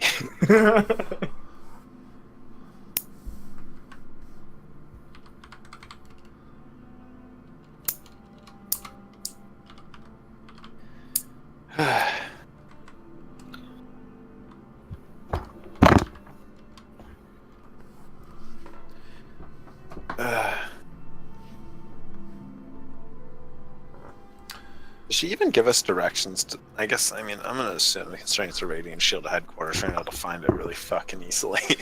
Yeah. You've seen the other buildings in the other cities as you were being taken on for your evaluation.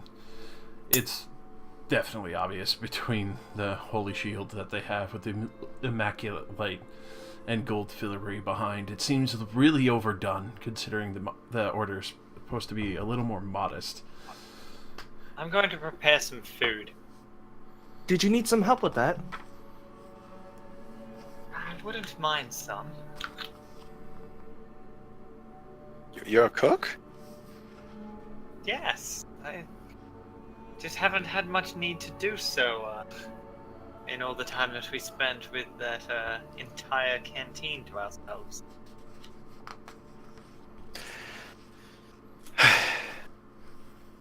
Yeah, say what you will about the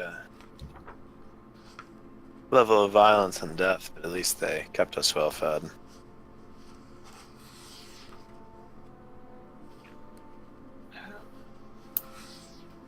They knew what was important. Yes, of course. Good food and a place to sit. People to tell stories with. What more could you ask for? I think silently I saw Lumare getting crushed by a house.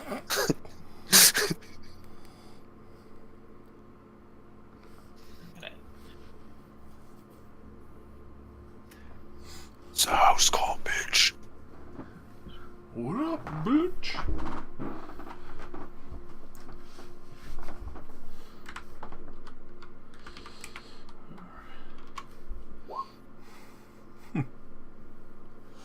So, as you're getting all the food prepared and set up, you do notice at the edge of the forest that as it comes down towards the river to get a drink, there's actually quite an elegant, massive elk. Just kind of nonchalantly seeing your group and the horses, but just getting a drink of water while looking around and still grazing nearby.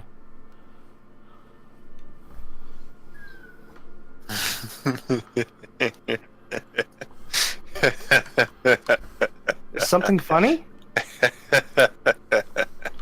Looks like meat's back on our menu, boys. I'm kind of scared. I don't know what's going on. It's a giant elk.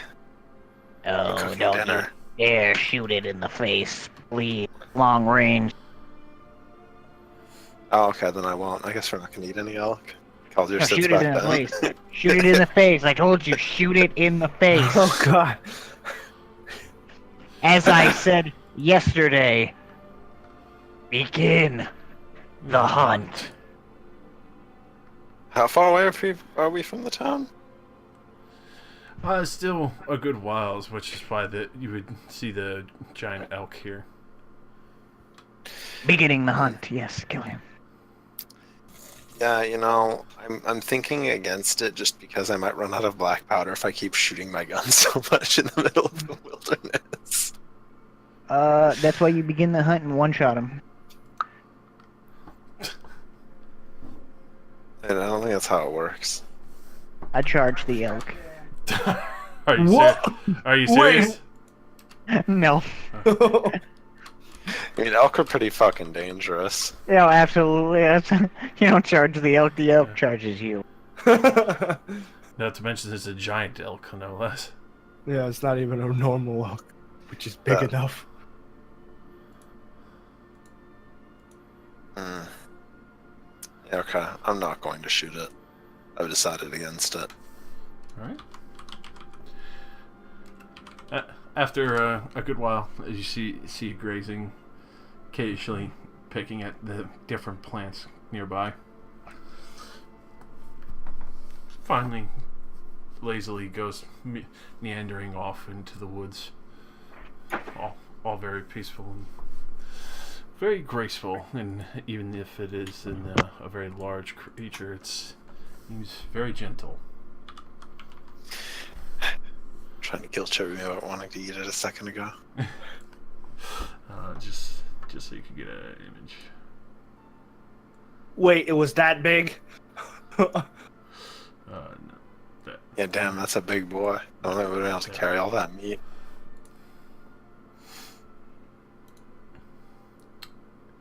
but yeah, that was peacefully grazing and drinking sips from the river.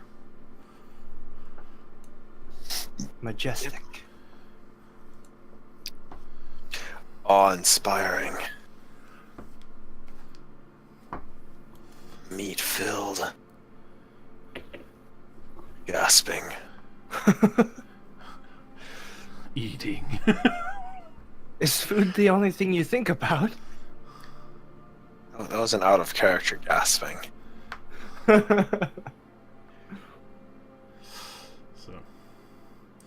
So, anything in particular that Cordelia makes? I don't know. She just does the best with what she has available. Actually got a fair amount between vegetables, a few other meats that have been dried lightly, but still are cookable with the meal. Rin reaches into her pouch and pulls out a little sack, opens it up, and pours a little rice into a pot.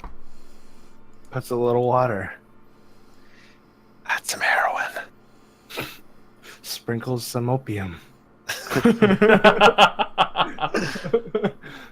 Oh. Well, what do you think would be good for this? Meat and rice? That's pretty staple where I come from. Yes, I'm aware of that. It's a little boring, though.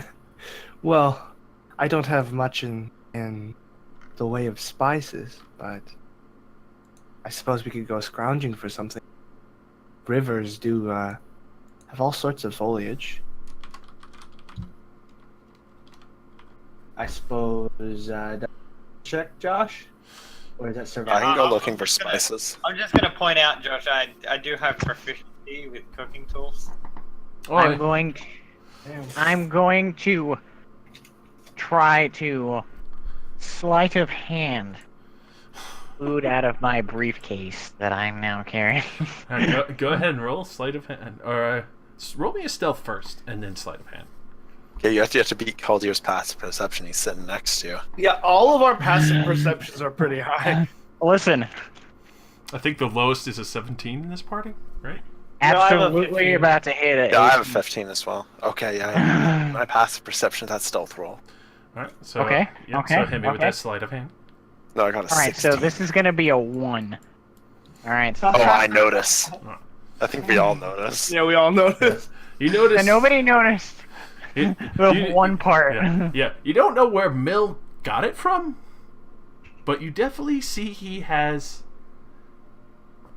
a ham.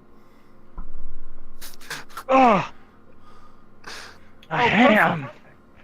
Thank you for sharing with us. No, I'm eating it. Contest Like, his brain roll. you, like, you come over to try to already take it, but he's like, he hadn't noticed you were coming over yet, and he was just like, he looks at you like, So fast. he's like, he looks up at you like with that giant bite mark out of the ham, and you're just like, oh. Oh, you have your own dinner, Mill. All right, I'll make sure to split your portion among the three of us. He gives a thumbs up, soldier. Some dried ham. So would that be a nature or survival? Roll me a survival. Oh, Good night, dude. God, That's your I'm getting third rid of all one. these ones. I'm getting rid of all of them. yeah. At Can I least use it's my... on. Hey, Juan, can you roll that d20 by your foot to see if you got dysentery? I'm proficient at alchemist tools. Could I try to find some spices? You got a 9. You got I'm dysentery. sure alchemy is used to make spices. Below a 10. So, Red, as you're going through, you thought you saw what looked like onion stalks, just like on the riverbank, that would add a good amount of flavor. But unfortunately, it turns out it was just reeds. So she brings them. She brings the reeds over. Oh. She goes, look, I found some onion stalks, just like the ones back home. This should spice things up. You could go ahead and roll me a survival. She Oh, yeah. hands Cordelia reeds. I don't think that's quite Oh. necessary, but thanks for helping. I'm so Anytime. much better. You tried. So, Calder, you're looking around. Unfortunately, you don't find anything really too huge until you finally happen upon actually a rather large bush of chives that just seem to be Oh, growing man. wildly. See, I'm amazing at this already. But you can definitely tell out of everything else, like, this is the only thing that sticks out to you just from the smell alone after you kind of step on it slightly and crack some of the stalks. I grabbed slightly more than somebody would consider as necessary. Alright, so you start pulling like stalk after stalk from the chive bushel, and And then it turns inside out and eats you. it's a fucking deco. You are greedy. It's the fucking SCP of the fucking candy bowl, except in chive form. You took more than 2. Your hands are gone. Eh. Can we Yes, not? he didn't take my feet. Takes my feet as well. Oh. Fuck.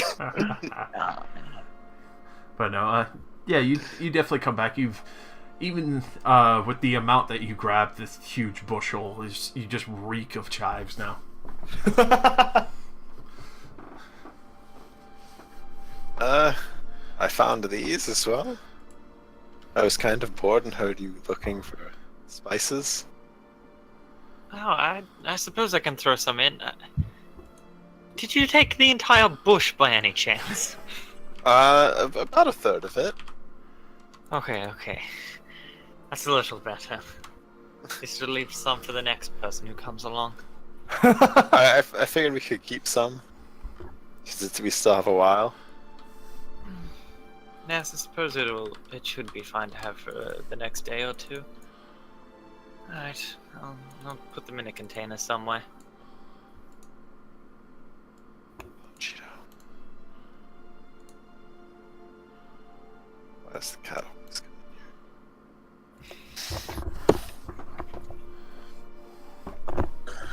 Alright. That's the cooking noise. Do the Monster Hunter cooking where you just put a metal lid on some stone and it's just, just makes an amazing meal.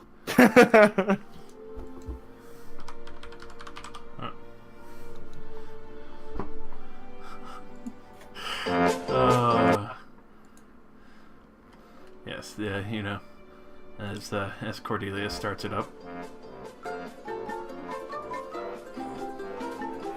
Is this a Kirby soundtrack? That's the Monster Hunter cooking thing. Oh, okay. But I successfully roasted a giant leg of ham. nice. Do you do the Legend of Zelda Breath of the Wild tactic where you just throw a bunch of shit into a pot and it like bounces inside of the pot and turns into something? You look at it really quizzically after you throw it in. Yeah. Without any intervention, it bounces around and cooks itself into a finished meal. Yep.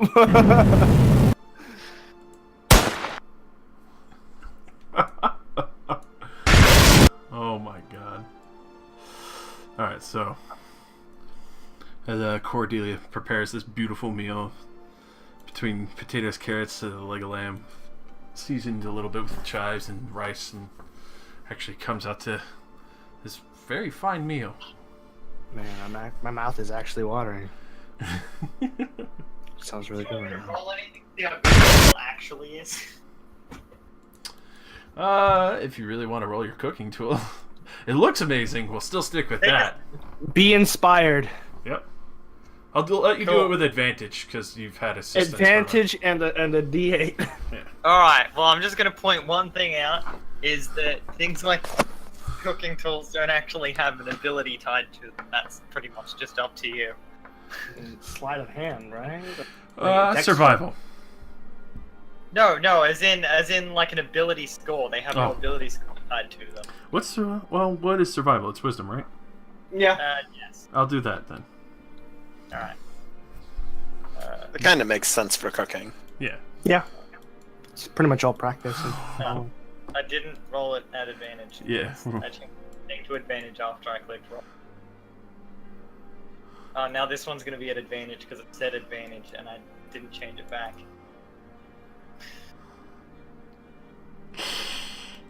Well, it tastes really good.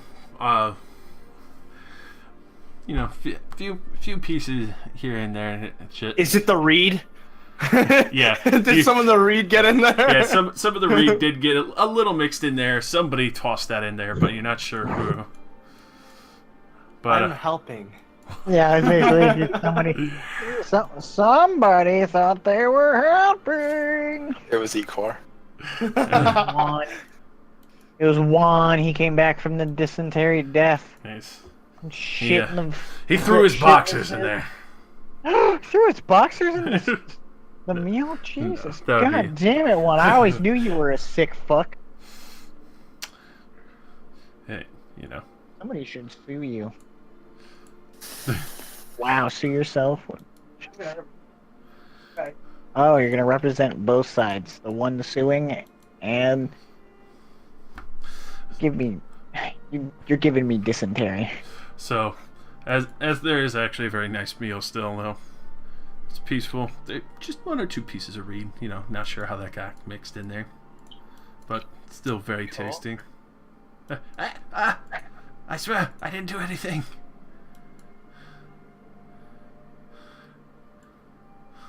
Yes, I'm sure. You can tell very much he's lying. Oh, so it's very good. My cooking. But they look useful herbs.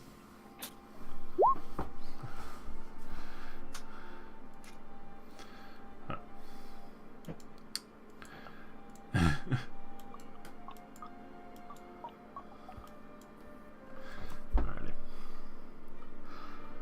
So. That was a wonderful meal. Thank you, Cordelia. Rin says as she lights her pipe again. This is a non-smoke adventure. Can I ask just how much of that you happen to have? That's meal. She looks into her bag and pulls out like a decent sized pouch. Oh God. Right. Try not to be too under the influence in case anything happens. Oh no, it's harmless, really. You sure you wouldn't want any? She says as she takes a long drag and blows a smoke ring. I think I've had enough to suit me for the next month or so.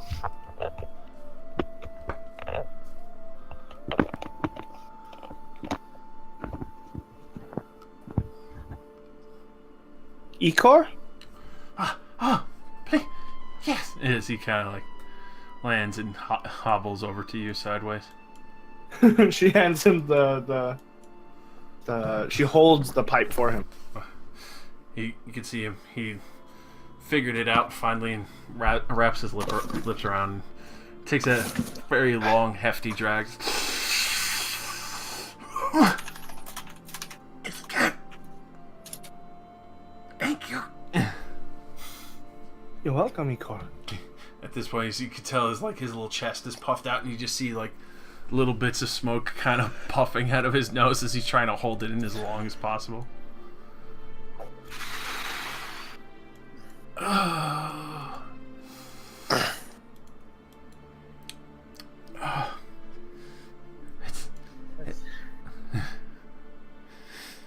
It's like the herbs from the lower plains.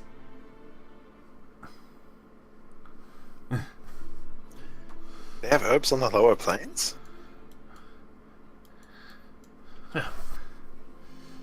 I always just thought your realm was fire and brimstone. No, that would be the fire plane, actually. Really? Hey, still lots of fire, but definitely trees, mostly burnt. By the fire? By fire and angry though. Like Do like, the devils just wander around and burn the trees? Don't they have better things to do? they get bored. And when they don't have trees, they burn imps. Oh.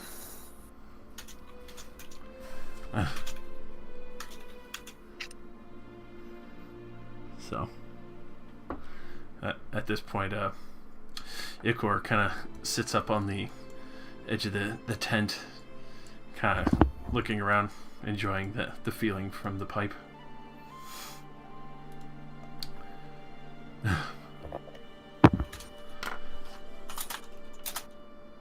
As you can see here, we have our sleeping quarters perfectly split up into the boys' tent and the girls' tent. Boys' tent is square, just like they are.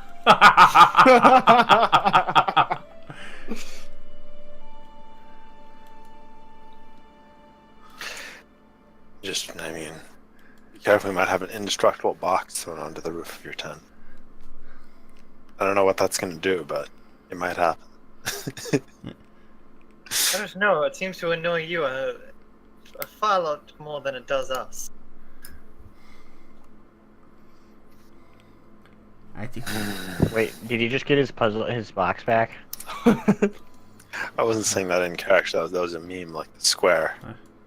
It's too late. I'm pretty sure you just got your box back. Josh hit him. You do. So. Oh! Oh my fucking god. I pick it up and walk into the woods a good distance and just like toss it and walk back.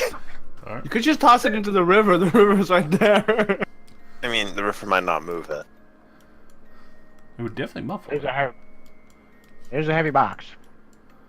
So, you walk a good ways out and toss the box to whatever direction and come back. God damn it. Gott in Himmel. Stupid cursed box.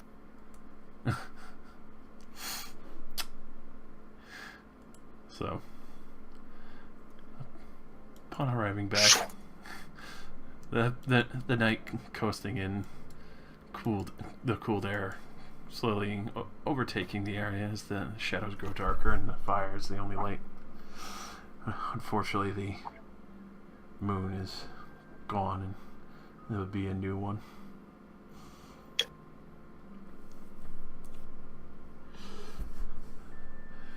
As you all bed down towards the end of the night, as the fire kind of dies down for a good time.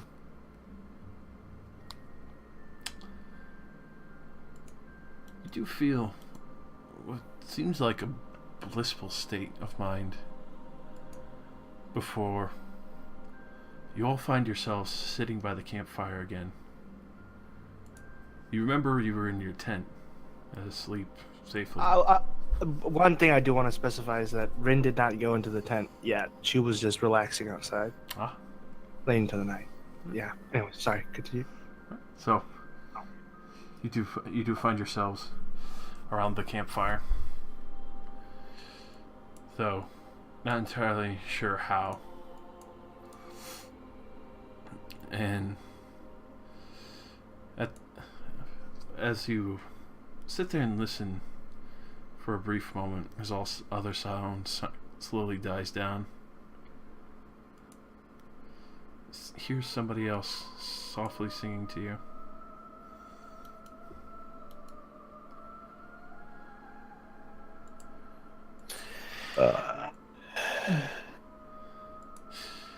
Am I dreaming again? I slap myself. You slap yourself and you feel it, but you don't wake up. Alright. You're still at the campfire with everyone else. You all see each other. Well, this How does time- this Oh. When did you guys get there? how does this feeling affect the celestial being? You know it to be a much more powerful being from what you feel, though it's not entirely welcome, though you know it's not meant to harm you. Well, this is a rather murky situation.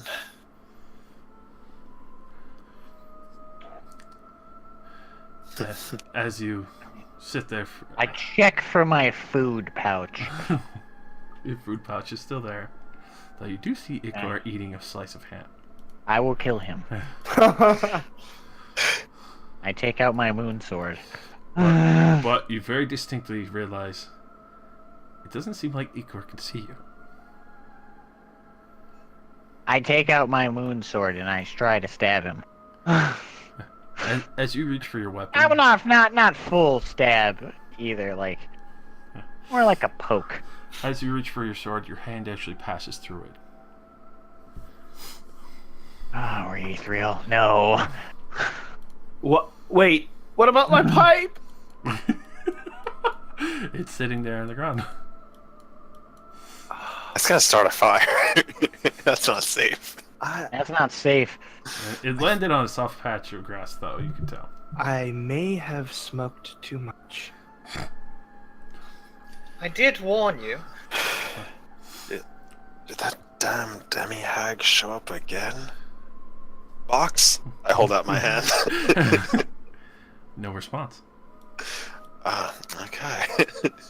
At this point, you do see the fire die down, goes black, before you see a very soft, what seems like moonlight figure hovering over it.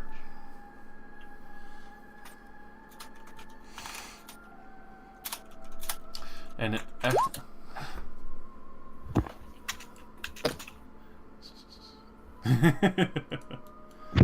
That bitch naked. yeah. You do see a long. Yes, there are nips. So you also see that there's a skeletal foot at the bottom of the what seems almost like flowing drapes, almost as if it were a sheet of white forming her body and just ethereally flowing. The soft song sinking into your minds, and as you realize that you are in the ethereal plane. I need to confirm. Eyes of the grave.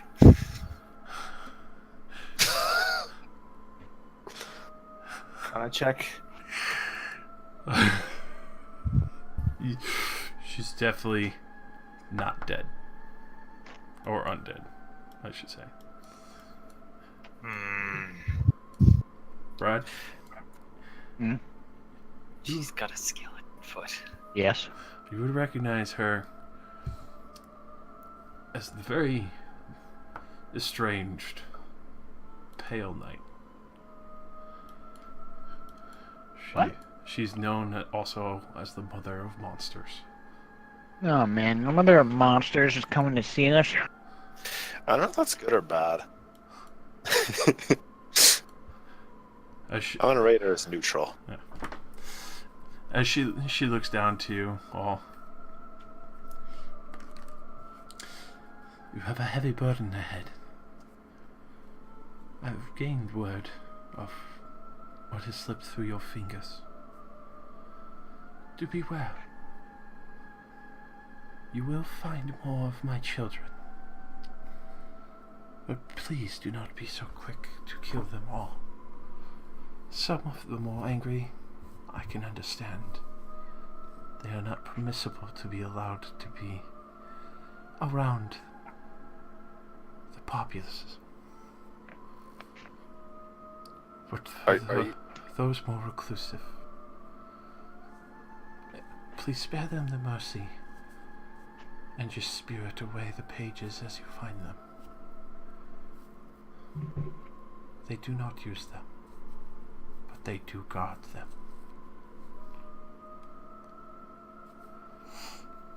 Are you talking about the hags, ma'am? No. They are another creation of man's own volition, with other fiendish natures from the Feywild. You will know my children. They are definitely not of this world, though they are still very beautiful. Please, show them the mercy that a child should.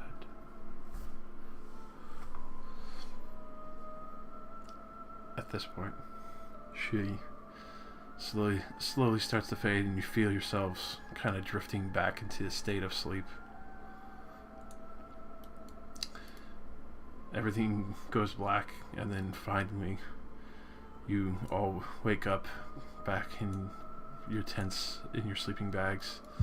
Rin, you wake up, the fire is still smoldering, still a little bit life left back to it. So what does Rin experience? Because she can't be magically put to sleep. For this, it wasn't put to sleep, it was pulled into the ethereal plane. Right. You Okay. got magically dragged through a plane. Okay. Just. Oh, trust me, I know. There's definitely more than my fair share of people who can't be magically put to sleep.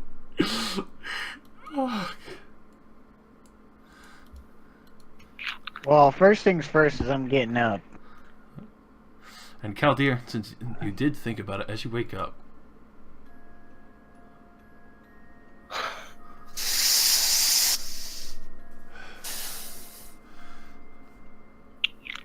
I get up and storm out of my tent with the box. I'll toss it because I'm getting out of my sleeping bag because I have a little demon to stab. Rin Like- looks over at you two and says, "I had the strangest vision just now." Give me one moment. Yeah, that's pretty normal for me. Last time that happened, I got stabbed, but new experiences. This happens to you all the time. Oh no, a second time. I don't know if I like it. I look for the fuckhead. Why didn't you take your container of food into the tent with you? This was your own folly. Was my own folly, and he's going to pay for it currently. You don't even have to roll perception. You could see him still with the ham steak in his claws. Just a lot. I walk up to him.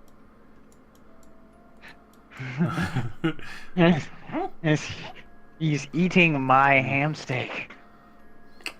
He Ah, slowly stops you, chewing. Are you enjoying my food? Yes. I don't recall you asking me if you could have some of my food. No. And I turn my eyes into the dark pools that they do when my wings come out. He books it. He starts flying away as he drops the ham steak at your feet. I pick it up and I fucking eat it. No. See, it's Celestia that's the bully. Don't ever question me on taking my eyes out for a imp touching my food. I have a long way to go. I need every piece of steak I can get. Man, this is just some classic Angel on Devil violence. Yeah, typical. Fucking. You know what? You know, Calderas decided that this actually makes pretty good music to go to sleep to. Just Devil lives matter, guys. yeah, Devil Lives Matter. # stop Angel on Devil violence.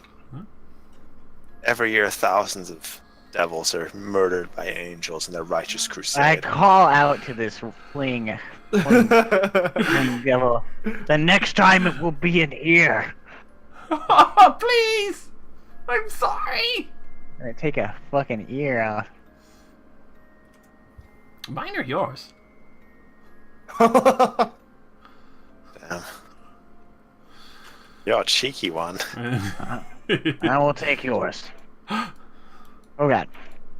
Oh god. So Oof. Oof. he'll find a tree to perch on and be out of reach from you, Mill.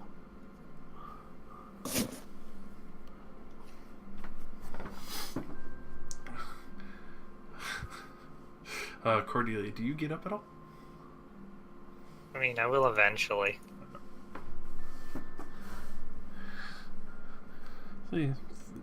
So the rest of the night passes without issue. Caldera, you fall asleep to the music box, and after a while it finally stops playing.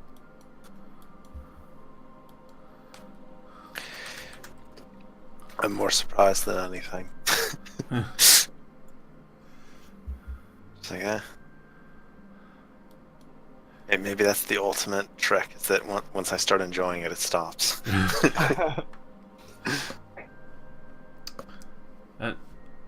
As the sun rises, while it's peaceful, there's no sign of anything other than yourselves being in this area.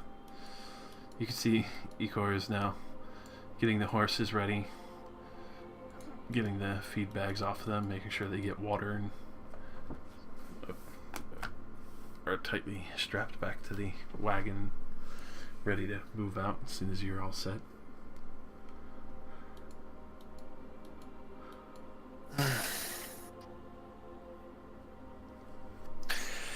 So, You when you wake, you find Rin is also waking around the same time in your tent. what? Oh my. Hello? Did you need something? Oh, good morning, Coldia. I'm surprised you wouldn't go into Cordelia's tent. It's mostly empty. Oh, but that's rude. But in what way? Well, she needs her privacy. Alright then. I guess that solves that.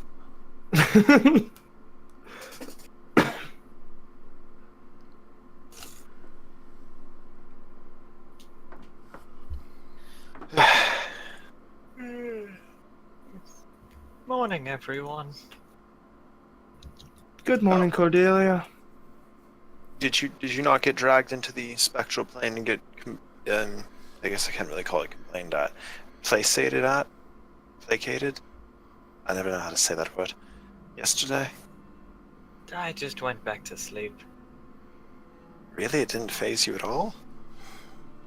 It was a little odd, but, you know, after a while, you sort of get used to being able to just sleep when you need it.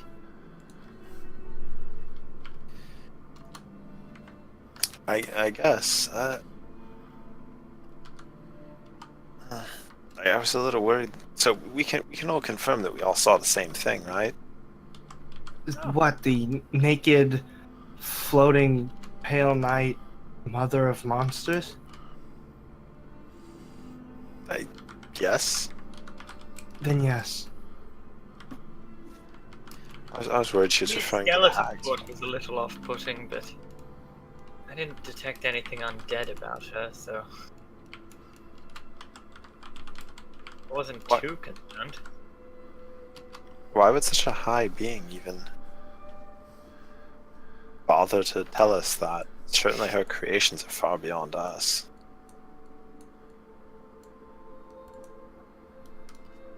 Maybe she expects great things of us.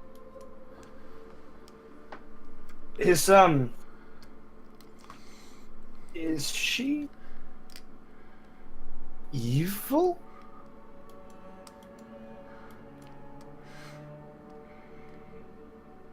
You mean consult your religion classes? Caldeir's got no fucking answers for you. I'm more asking Cordelia, but I guess there you go. So you probably My still. religion check too. I refuse. So yeah, your question still stands confused, and Cordelia, the most you do know is that she is neutral. She's not aggressive. She just loves her children. She's neutral on the matter. Even if she does make abominations. I have no mercy. I am chaotic neutral.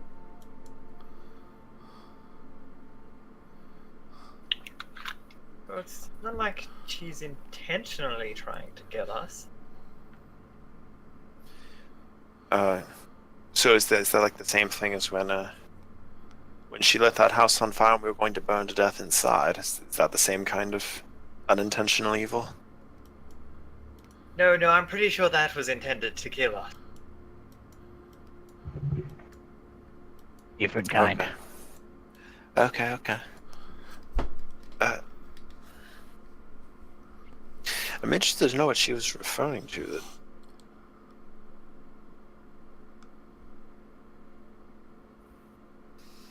Well, perhaps soon we'll find out. Come on. We should start packing up. We have a ways to go yet. packing the tents into their boxes or containers or barrels or just a bunch of sticks and some tarp. As you However, they were packed. as you start packing up the tents and everything else, you see, Kaldir, from behind you, you just hear Ikor on top of the coach.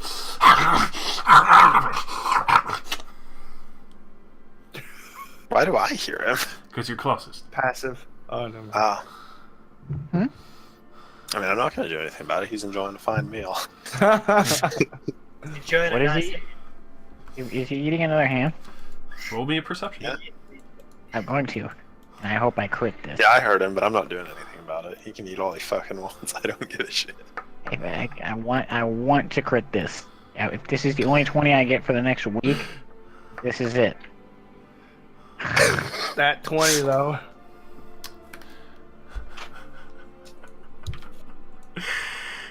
You have no idea.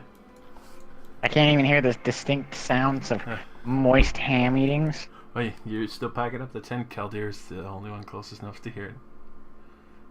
And he won't even help a man out? Okay. You haven't alerted me to your ham troubles.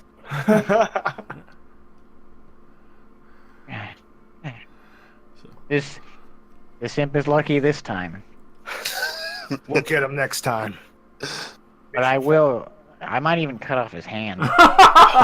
God. It's good for him that Mel's leaving because he might be leaving in a body bag. And then Cordelia just resurrects him. Cordelia, Yes, Mill? I caught your thing eating from my pack last night. Not a problem. If he does it again, he might be missing limbs.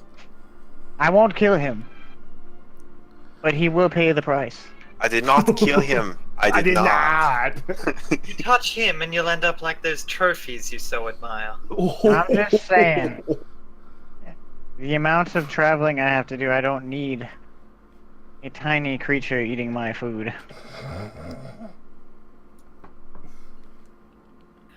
I'll have a talk to him.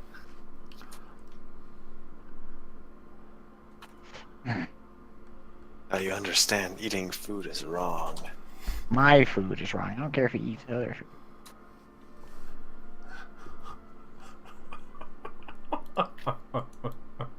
That's racist. Just because he's an imp, he can't eat. Not my food. Alright. Not so in my country, sister. Echo, Mill took pretty much the entire ham supply, so we don't have any.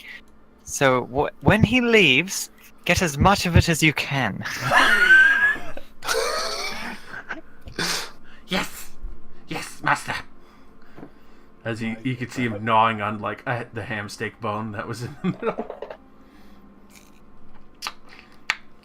Traitor. I'm gonna die on the way.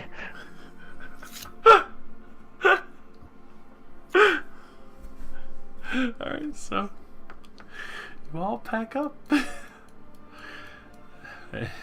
You begin traveling once again. Should have bought some less appetizing food. I mean, I just took what was in the larder. Just raided the entire larder. God. Continuing on the road, Ikor sits there invisibly, guiding the horses and continuing the course towards Gestalt. As they travel by a few other landmarks, it looked like a marked rock that seemed to have been carved into a little bit to mark different city names, as well as what looks like almost an over the top sun with radiance pouring out over it, and a sign that says these roads are guarded.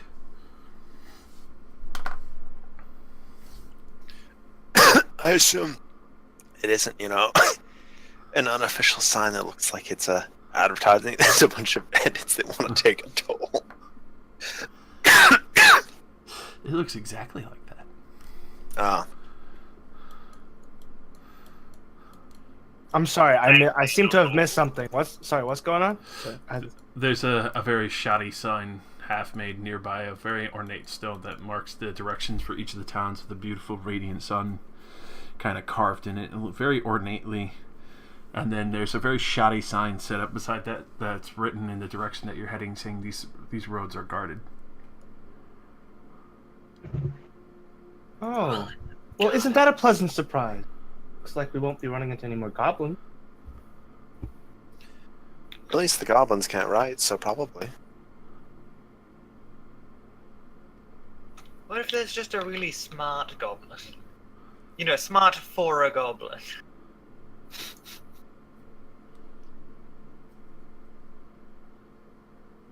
Then I guess we need to kill these 6 more goblins.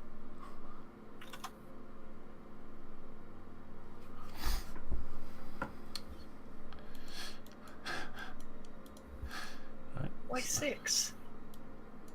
I don't know. How many revolver Why not shots 6? he's got? No, I still have I guess we weren't in town for as long as I thought, so I'll push it down to probably No, 22 you would bullets. have had you've had a lot of time. You could keep that. Okay. All right. So, going forth on the road as the woods get a little thicker, you could tell there wouldn't really be any other spots to really jump off the path here. Further ahead, you can see looks like a roadblock with a few men standing around. As you get closer, you can tell there's actually quite a few, all hovering around these barricades and what looks like a little bit of dugout trenches. Ikar goes invisible, still guiding the horses. How well dressed are they? Very shoddily. Looks like most of them are carrying around what look to be like simple mace. One of them has a long, scraggly hair covered in plate and has, from what you can tell, green skin on his face. Everybody get your weapons out. Whoa, there's no need for something like that. Look at how they're dressed. They're obviously going to try to rob us. No one says that's going to happen. Look at their tokens. They all want their weapons out. Look at the way they're arranged. They're clearly here to try to rob us. Would we really get this fucking close? Here, let me talk to them. Maybe we can work something out. If it involves giving them anything, I'm against it. Yeah, the only thing I want to give them is a shallow grave, timely dug. Alright. So, as you approach, you can hear some of the men muttering. You clearly hear some of them saying, like, ain't no coachman, boss.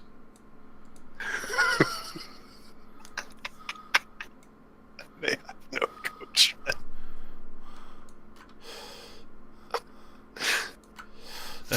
At this point, you could hear someone trying to confidently call out, like, pay your toll and you can pass.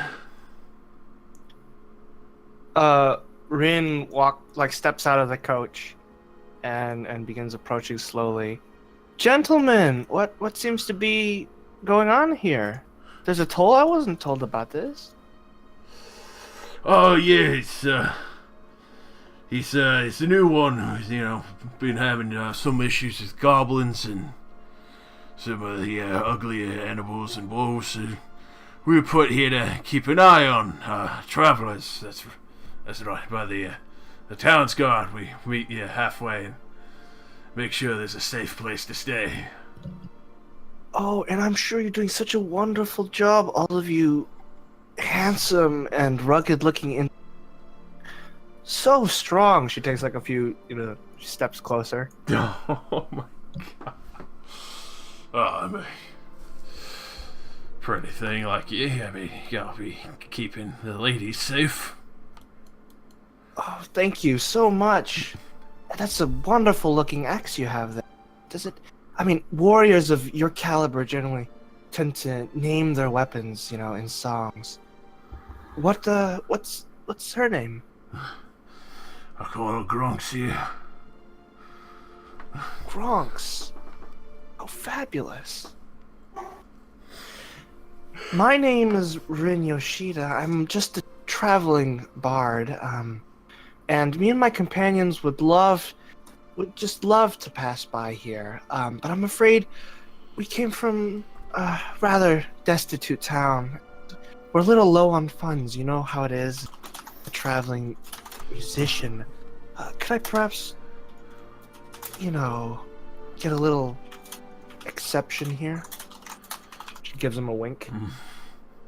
And has it been a minute?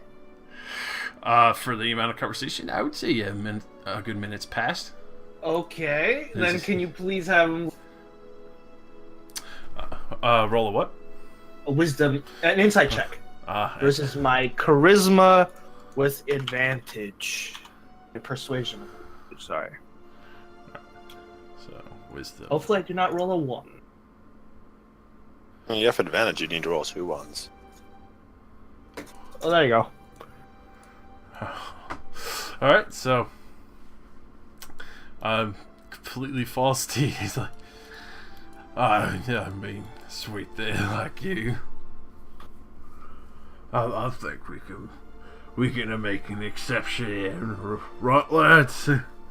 You can see the other bandits are obviously catching an eyeful from where they can.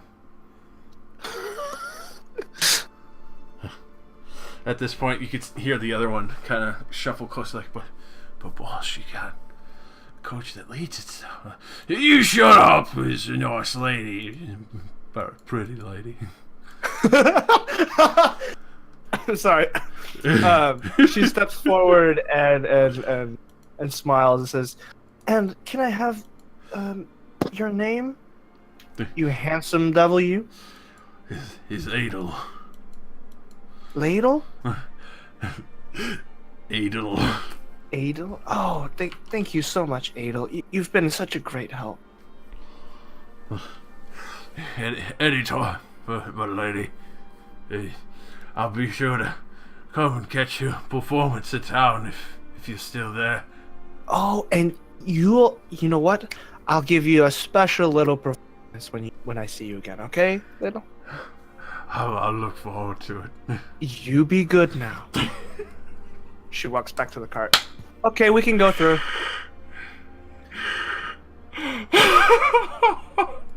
As much as I It appreciate struck you, me while you were off flirting. We're rich. Oh my god. Good work. It also struck me while you were off flirting, although it actually worked out pretty well. Are we really going to let Hushan and the Paladin deal with this mess? This is on the only road into town.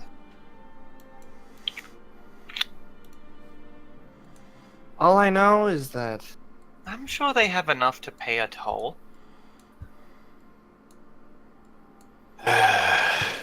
all I know is that this isn't our job and we have something else to do, right? Save us a little time. There's no point in needless bloodshed. I just suspect Hushan's probably going to try to kill them anyway. Well, from what I've experienced of Hushan so far, I doubt that he'll be traveling in a party that looks so unintimidating as to not be able to leverage that, diplomatically speaking. Are we not intimidating then? No, sorry. I mean, now that I know you, yes. You're all wonderful warriors. But not really. I mean, he's really tall, but he's like a beanpole kind of. I don't think Mill actually looks like a beanpole. He has 17 strength. That Mill's like has 17 strength. He could probably bench press you easily. I did not know he had some. I thought you were a Dex character. Nope. I'm a strength character. It's a beefcake. Never mind. Other than him, pretty unintimidating, unfortunately.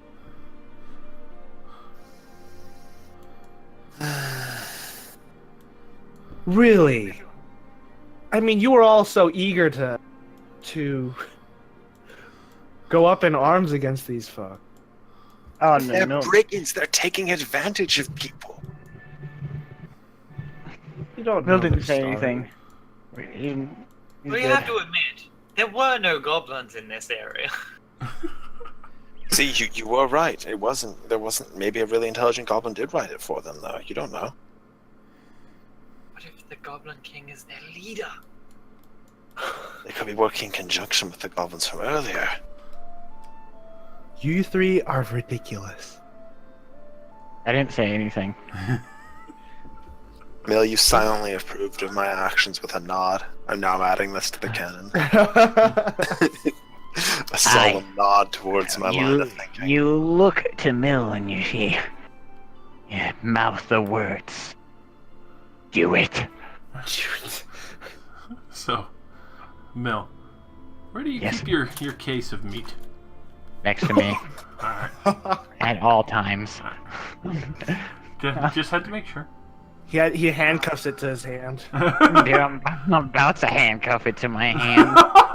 Like the actual meat, he just puts the meat in the handcuff. Alright. I've got months of travel. You niggas got like a week. It is true. His order is quite far away. The witches. I just went and watched Revolver Ocelot spin his guns and kill hornets. I'm now satisfied and ready to continue. Oh, she killed a child. So Amazing. everything about Metal Gear is great. To be honest, I don't understand why we're not playing a Metal Gear game. Yeah, Trying to- nobody except for Hideo Kojima could run that because, you know, you need to come up with ideas like spinning revolvers to kill hornets. Nobody's that insane.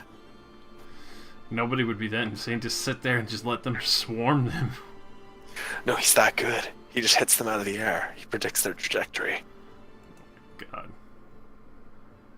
So, Wow, they even have a bridge here. as you Bridge. as you finally start coming along the closer to the city, you can tell as the road gets a little more rougher due to the stonework, and then finally starts to smooth out where it's no longer the forests of where everything's been kind of worn down over time. You can tell you've been making very good progress, even with the small altercations and the not so bright parties kind of slowing you down. You can hear Ikor in the front. Not too far from Crystal. We made good time.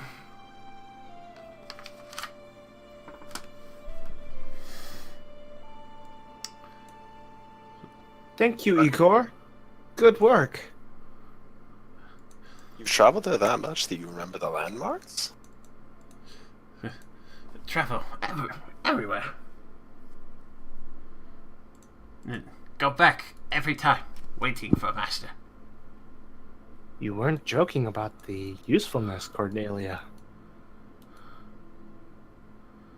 Yes, this is one of the reasons why I've decided to ignore him a little then.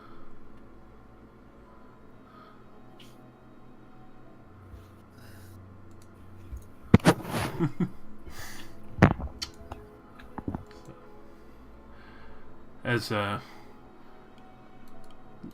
few more days pass, and it's only about 2 when you finally come into view of the main city. You can see the large walls, welcoming signs of different temples, and all the bustling merchants and people going in and out. A few riverboats traveling by one of the banks as they bring their trade into the city. You can tell, even though this isn't connected to the ocean, they still have their fair amount of trade coming in via the boats and small ships coming up and down from the other farms. Wow, this place is so big. That's a lot less rustic.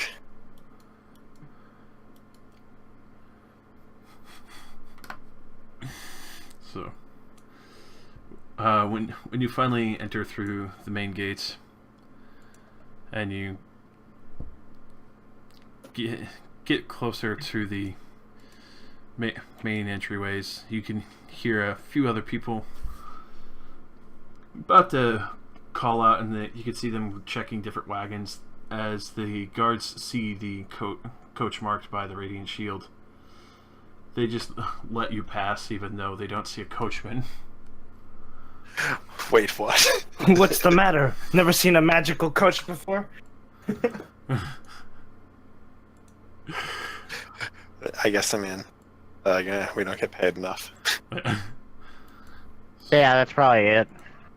It's pretty much. It's just like, yeah, fuck that shit. And they're just looking at it like, counting, like looking at his coin purse. Man, not paid enough for this shit, son. Raise up the weird hood. shit, The faceplate's a black JPEG. woman.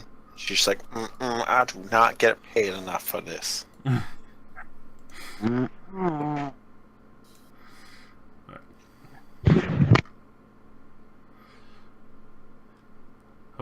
Upon entering the city, you see a few people bustling by. There's a few people kind of gasping at the coach with no coachman, and they kind of part ways very quickly before Ikor finally pulls into where the stables would be. As you do, there's a few other people who start tending to the horses, and you can hear Ikor kind of skittering over the top as you look out and you see this large, magnificent building covered with the Radiant Shield symbol. The rooftop a little weather beaten, but the rest of the building still immaculately kept. Obviously, it's in full use as soldiers and other different order members clearly walking in and out. Some carrying tomes, books, bags, others carrying trade goods or strange alchemical bandoliers strapped to them with different kinds of what looks to be like research books as they're going up and down discussing with clearly what is supposed to be their other peers. They weren't kidding. This place is ostentatious. I like it. Yeah, I was worried we wouldn't be able to find it. At this point, you gotta hear Ikor piping in. It's hard not to. These symbols everywhere. You never know when you go to a new place. Sometimes you can't find what you're looking for. True. And just as you're about to head in and finally see your superior and reap the reward, and for you, Mill, to get the report and to be able to head out and inform them of where you're going, be able to collect your reward for the job well done. We'll leave it off there, and pick up from it this point next week. And Mill, you can introduce your next character as you trade out spots and go to meet out the Order of Witch Hunters. Oh, we ended really fucking early for this game. Yeah, usually it's like 2. But it is a good spot. I was not expecting you guys to slip by the bandits so skillfully. No, I am impressed. I was like a 90% down to brutally murder them. And I'm still... If I hear about anybody else dying to them, I am... You're going back out there and you're just going to be like, motherfucker. Mill will not be in this city for long. I imagine you're picking up your Taking my case of ham, and I'm getting the fuck. Getting out of Dodge. What happened to Mill? Well, the imp switched his suitcase with diuretics. I really would come back, just kill the imp and leave. You got dysentery from it. I got dysentery from it. I got dysentery from your stupid shit, Juan. I'm rolling D100. Roll it up, baby. Hold on, I'm good. Nobody's getting dysentery today. Not me. No, I didn't touch your disgusting Juan corpse. We rolled by it in a fucking cart. We were like, ugh. Smelled like shit, and we fucked off. By the way, an Australian called you an asshole. Mill, you definitely realize your bag feels lighter. You must have been eating a lot more than you're expecting. No, I wasn't. I know what happened. This is why you need a better passive perception. Yeah, it's only 13.